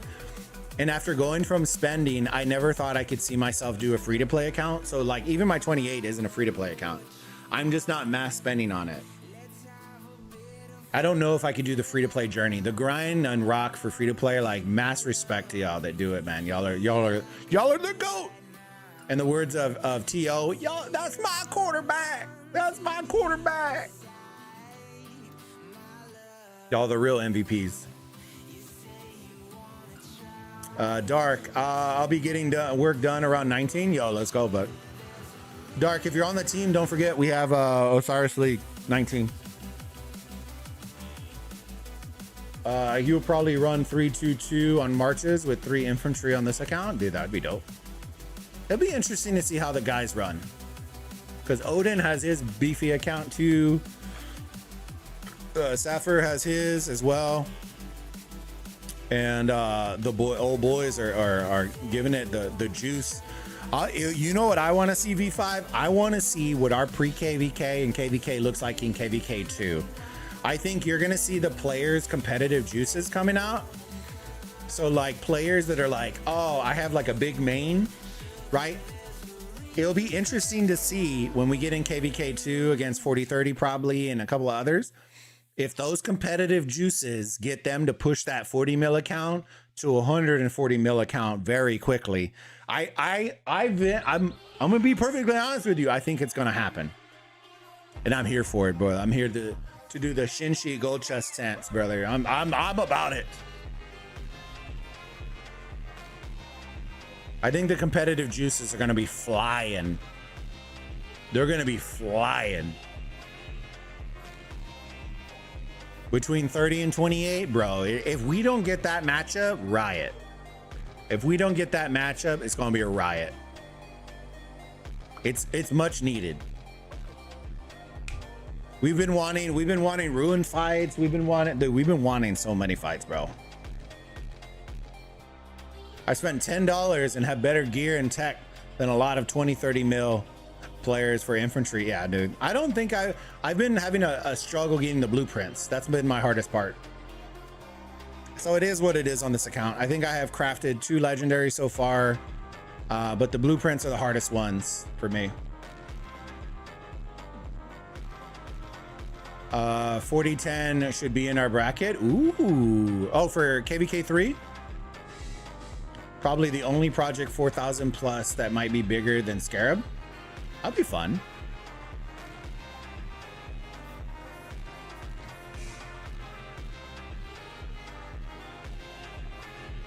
What's our craft Eternal Night? I have my 3rd leg piece. Yo, let's go.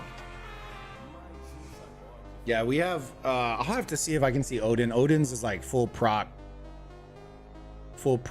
gear all over the place. Like he was running Dragon Lancer with all the gear and beating a T5 player with legendary gear too. It was nuts, bro. It was going positive, if not breaking even. I was like, dog, that brother, chill. You know what I mean? I was like, good God. Good God.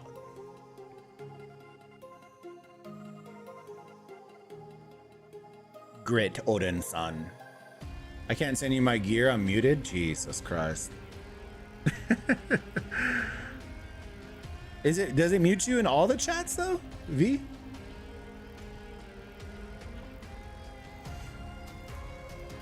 Goober, make sure to drop a like, foos. Yeah, dude, Goober, you're on it, bro, dog. Dude, if we get, do we have 140 people in here? Once we hit, let's do 40 likes. We'll do a couple of gifted memberships. And then if we can hit 80, we'll do a couple of other ones. I appreciate y'all. Y'all do me a huge favor, smash that like button. Helps us out with that YouTube algorithm. Dude, the Attila Garrison's on red. I've been happy with though. I ain't gonna lie to you. They might have gotten their stuff smacked, but they did the Attila Garrison. They finally got these guys out, dude. It only took them 45 minutes. Every chat I'm muted in? Jesus Christ, bro, what did you do? Because I called someone a lower life. Dude, Odin, I think, got muted too. That was pretty funny. That's pretty funny. He was like, this is the only message I sent. And I was laughing my ass off. It was too funny. I was like, what is that? A rocket ship? It's too good. Ooh, that would be nice. Yeah, you have better gear than I do, for sure. Like, I don't have enough for the Hope Cloak. And so I have some of the infantry stuff, but I don't have the... So basically, he has the helmet and the... was it the chest piece? Hold on, let me see. Yeah, the helmet and the Hope Cloak, and then he's working on the pants right now. The Eternal Night.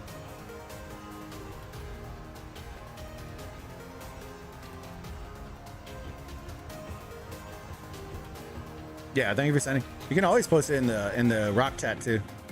I always try to keep people out of the DMs just because we all have the same conversation nonstop. Yo, getting rallied. GG's, that's getting cooked. Sheesh.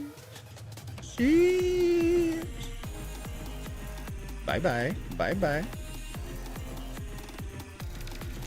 Well, we're ringing it in, true. This was the interesting, so we're gonna pay attention to this one.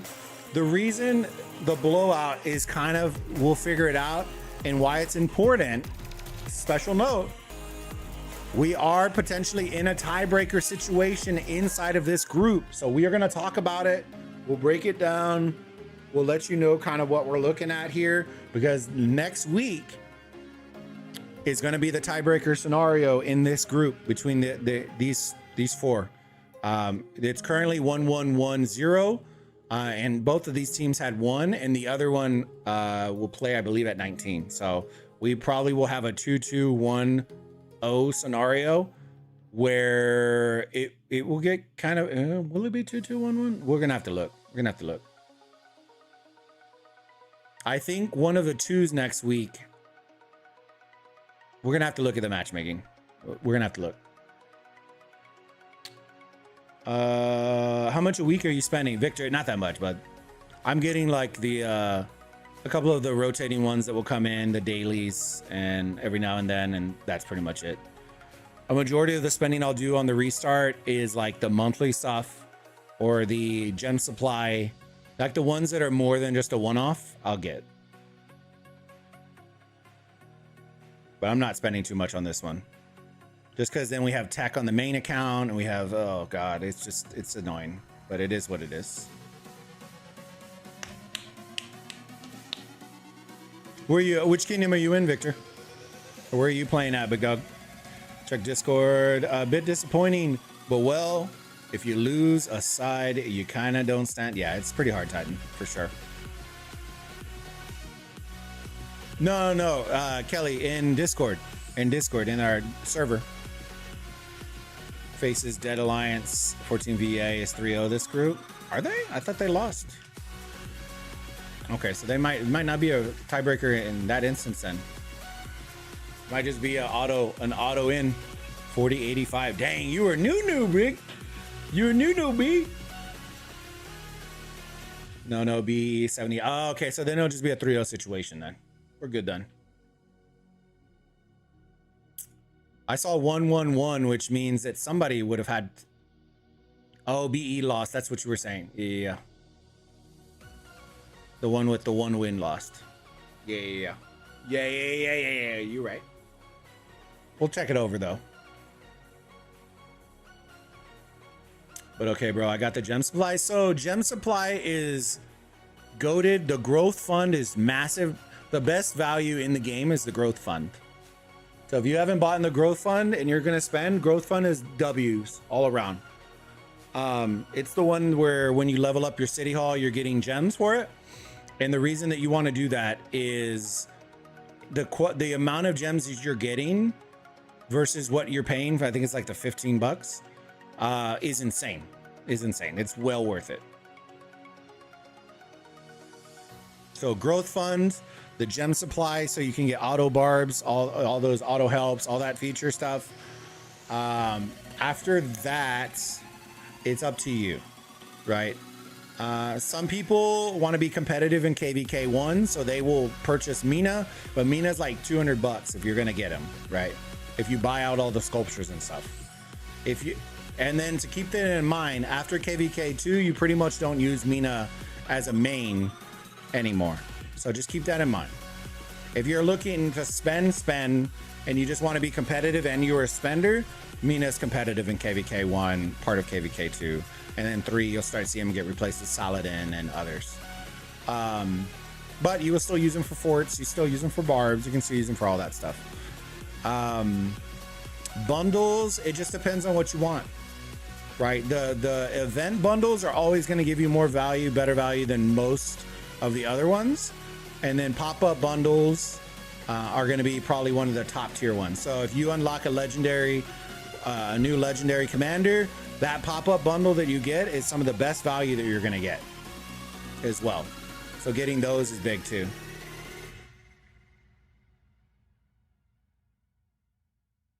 If ETM was able to set bot side, this game would have, yeah, they were just too slow out of the gates. I'm 2.5k honor away from the max 130k honor reward. Yo, let's go.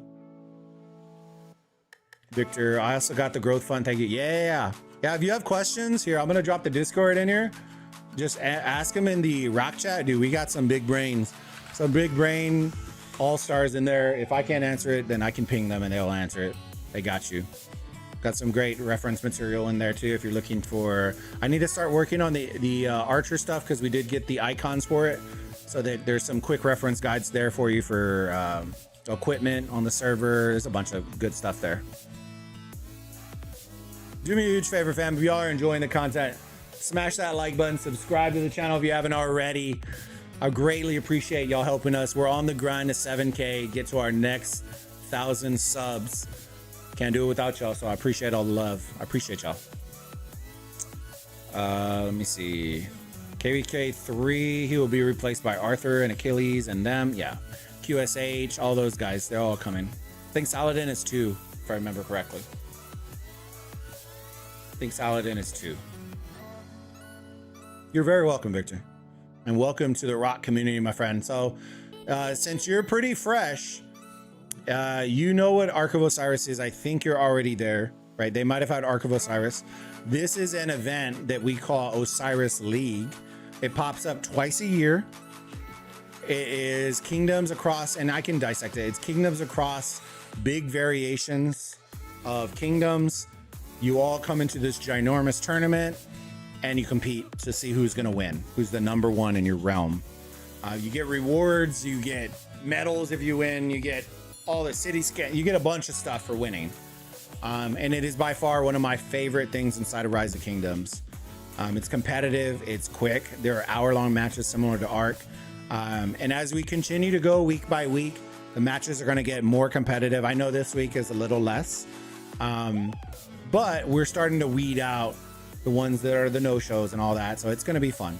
It's going to be a lot more fun. Stick around. We do madness tournament. So it's like a perfect bracket challenge if you're into sports and stuff like that later on in the season. And yeah, we're bringing it back. We're bringing it all back, boys. Yeah, Saladin's KVK too. Perfect. Yeah, that's what I was thinking too. We're going to be playing a bunch of Saladins in here. 7 minutes, boys. 7 minutes. GG's. We're just seeing people fight for their life. Fight for your life. Yo, huge shout out for the fam today, fam. Y'all are crushing it today.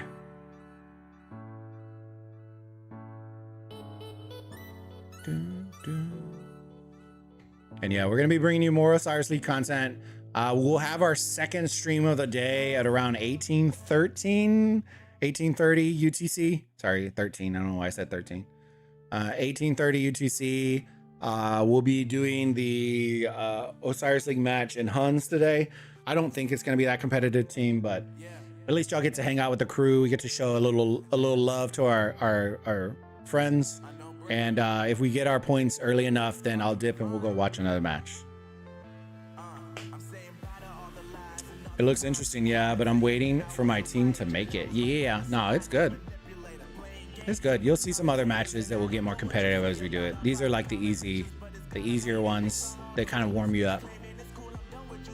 The one later on, it probably will be a cakewalk too. And then we'll see if we can find a better one. Dude, my hair is all in my ears, fam. And I'm hungry. Brother. Little ranged action.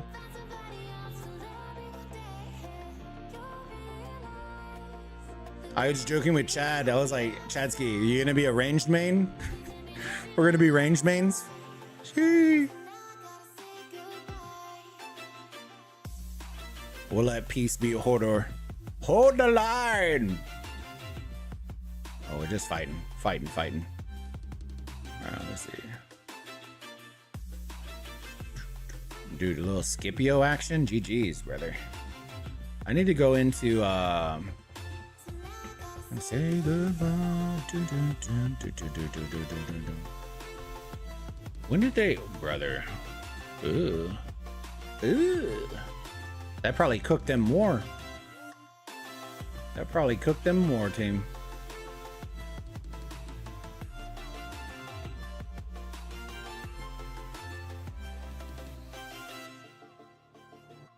All right, we're just gonna ride it out because we started here. Might as well finish it here. and then we'll talk about some of the stuff going on. We'll check out KVK map. I don't think anything's going on in our KVK. It's been kind of a snooze fest. I won't lie, I was kind of let down.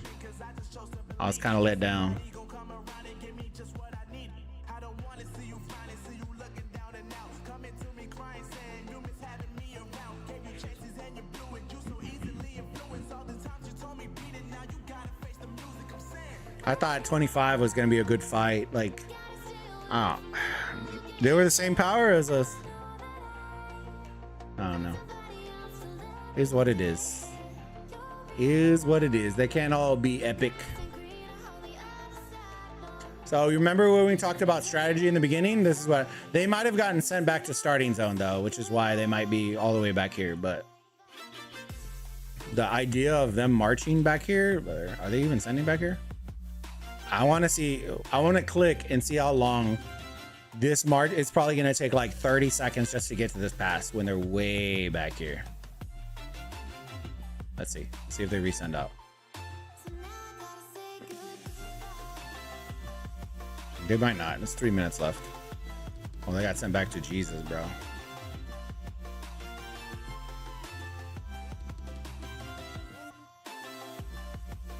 Oh. Whoa! A nice little swarm action to end the battle. Yo, let's stick it. Stick it. If y'all are excited about Osiris League and doing all that kind of fun stuff, yeah, huge shout out to y'all. I appreciate all the love. I don't think I've seen that many people on an early Osiris League stream this early in the season, but it makes me happy, fam. I hope y'all are as excited as I am for being back and rock. And dude, I can't even tell y'all the reception that I've gotten. Dude, please tell me they gave it to this guy. They did. Yo, they gave him to the death, the swarm.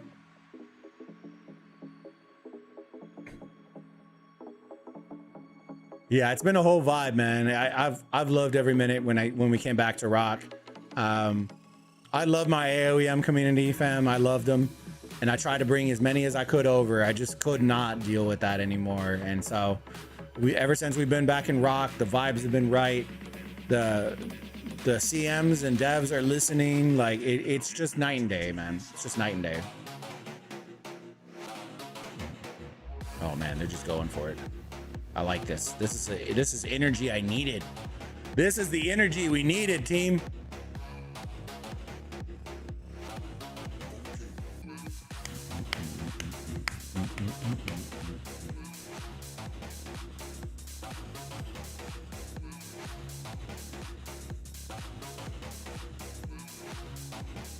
Party like a rock star, party like a rock star. 1 minute, 1 minute. Outlaw, are we in the prelim bracket for Osiris League? We are Outlaw, which is why we're getting so lopsided matches. We're in the prelim right now, and then we're in group stages in top 520, 512. Next week will be week 3, and then we'll start seeing who's winning each group. And then the following week, then we start up the elimination portion, which are always usually pretty decent matches. We start ramping up then. You get rid of all the muck in 2 weeks. In 2 weeks, we should start getting rid of all that. I think the ones in particular I'm going to look at watching are either ones that may have sleepers or ones that I know from previous history have snuck out of into top 32. Example, like 93X, 93P, 93L, like those. I'm going to check those out specifically because they have a knack for upsets. And so I'm interested I'm going to pay attention in particular to see if I think they can knock those guys out. GG's going out in the chat. 300, Jesus Christ. He definitely was one that was in the front. Oh my God. Oh my God. All right, tell of the tape. Yo, it was a one-sided affair there. How did you only get 3 arcs though? GG's. Occupation. Yo, it was already there. It's from the jump. It was there from the jump. 52 million kills is pretty nice considering they didn't make it out of their obelisk. Units healed and they didn't have to heal. That's a W right there too. Some big boys. Teleports 51 to 41. Oof. What in the? All right. So let's look real quick.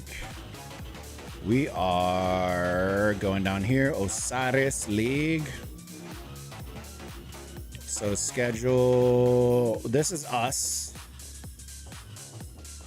So we are right now, we are going to be playing week number 2. Week 3 will be next week. And then we move over to the knockout stage.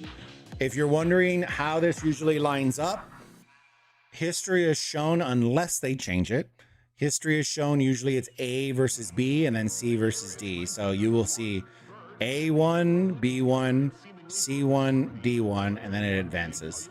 And then the winner of this advances into top 32. Only one will make it out of each group. Okay. So only the top one will make it out of here to go into knockout. A1, B1, C1, D1. And out of there, anyone who wins this makes it into top 32. Then in top 32, they break them into groups once again, where you will get 4, 4, 4, 4, and there will be 8 groups of 4. Okay. I wish I could show you 8 groups of 4. So you'll see it double stacked, 8 groups of 4. If you want a breakdown of this as well, I haven't updated all the rules, but I do have images that are on the website. I need to update the rules to the current rules. I did the post like 2 years ago, and last season they updated the rules. So if you want the website, should be the command. I think it's website. Let me see if it pops. There it is. There's a website. There's a blog post on there that has a post of breakdown of Osiris League. The formatting hasn't changed. The rules have changed a little bit in the sense where it's like registration and like little rules like that that I need to go and update. So forgive me for that one. I'm already introducing you. Inside of top 32 in each group, 2 will make it out. The top 2 will make it out into top 16. Okay. There are in top 32, it does get a little bit more dicey because you will see a lot more tiebreaker situations come into play. So understanding how that works is going to be crucial. So if you ever want to know, the easiest way is different. It comes down to team differential, to points. Okay. So if you're ever wondering, there used to be, let me see here. Standings. No, not standings. Is it rules? Where's it at? Hold on. Back. Go. Is it rules? No. It should be. Why isn't it showing it?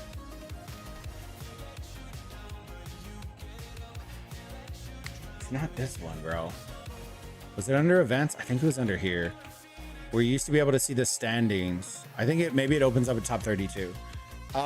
You can see the leaderboards. But if you're wondering what happens, I can show you just what you need to do since I can't find it. I don't think it, I thought it was in here, so maybe it's just locked till top 32. So if you go to your schedule, right, you can click on this and it will show you the matches. First thing you need to do if you know you're going to be in a tiebreaker situation is figure out what your personal alliance differential is. What that means is you take, say we're WoW, right? That is my alliance.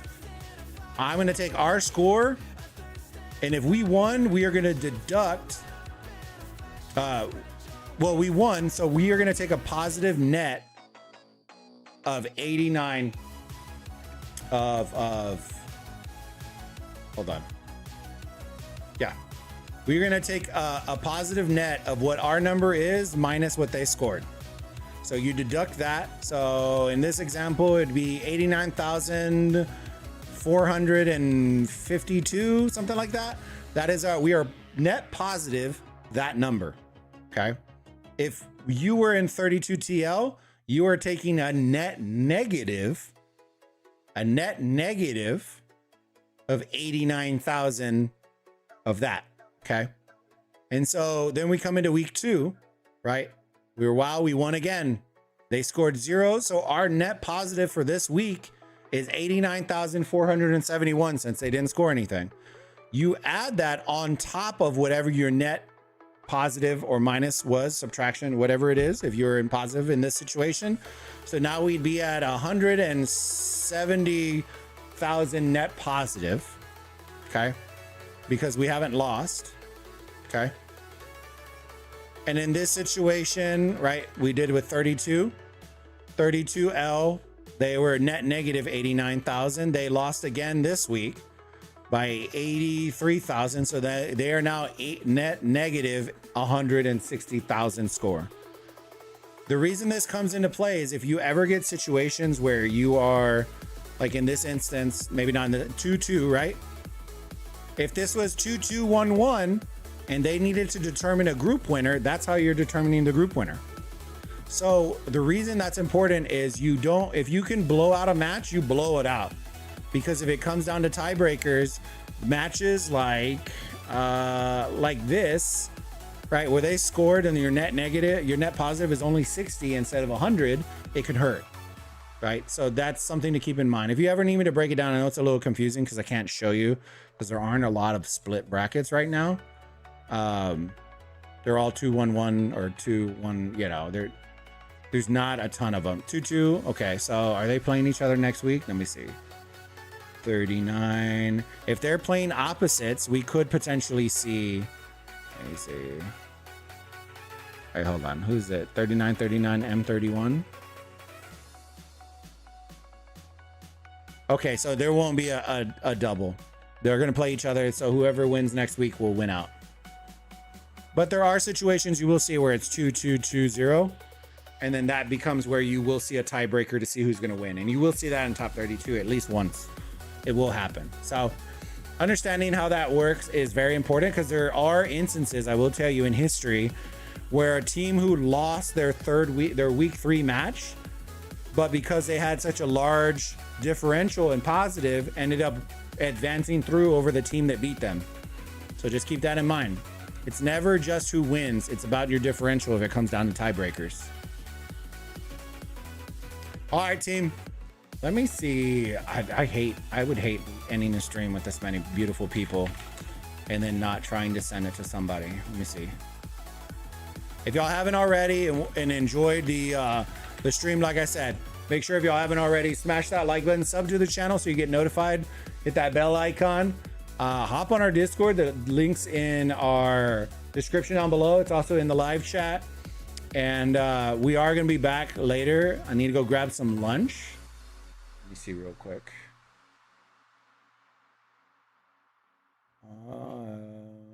Ministries. Bro, there's so many like Jesus groups in our live section, bro. It's wild. What in the world? Why are there so many church groups in the rock section? All right, there's nobody. There's rock free to play. All right, I guess we'll just end it here. I appreciate all the love, fam. Let me flip over the camera real quick. I appreciate those of y'all that hopped in the stream, dude. Y'all, hey, I looked over, I was like, whoa. Hey, I appreciate y'all coming in and hopping in the stream. Hopefully I entertained y'all. Y'all had a good time. We will be back at around 18:30 UTC for our Huns Osiris League match. I look forward to seeing y'all hopefully.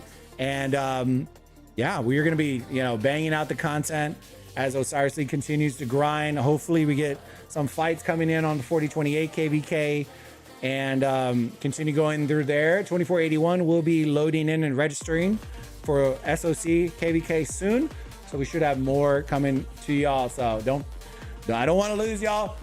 Come hang out with us. Smash that like button. Subscribe to the channel. Hit that bell icon so you get notified every single time we go live. And Burrito Gang, we appreciate y'all. We'll see y'all on the next live stream. Y'all have a good one. Bye-bye. Bye.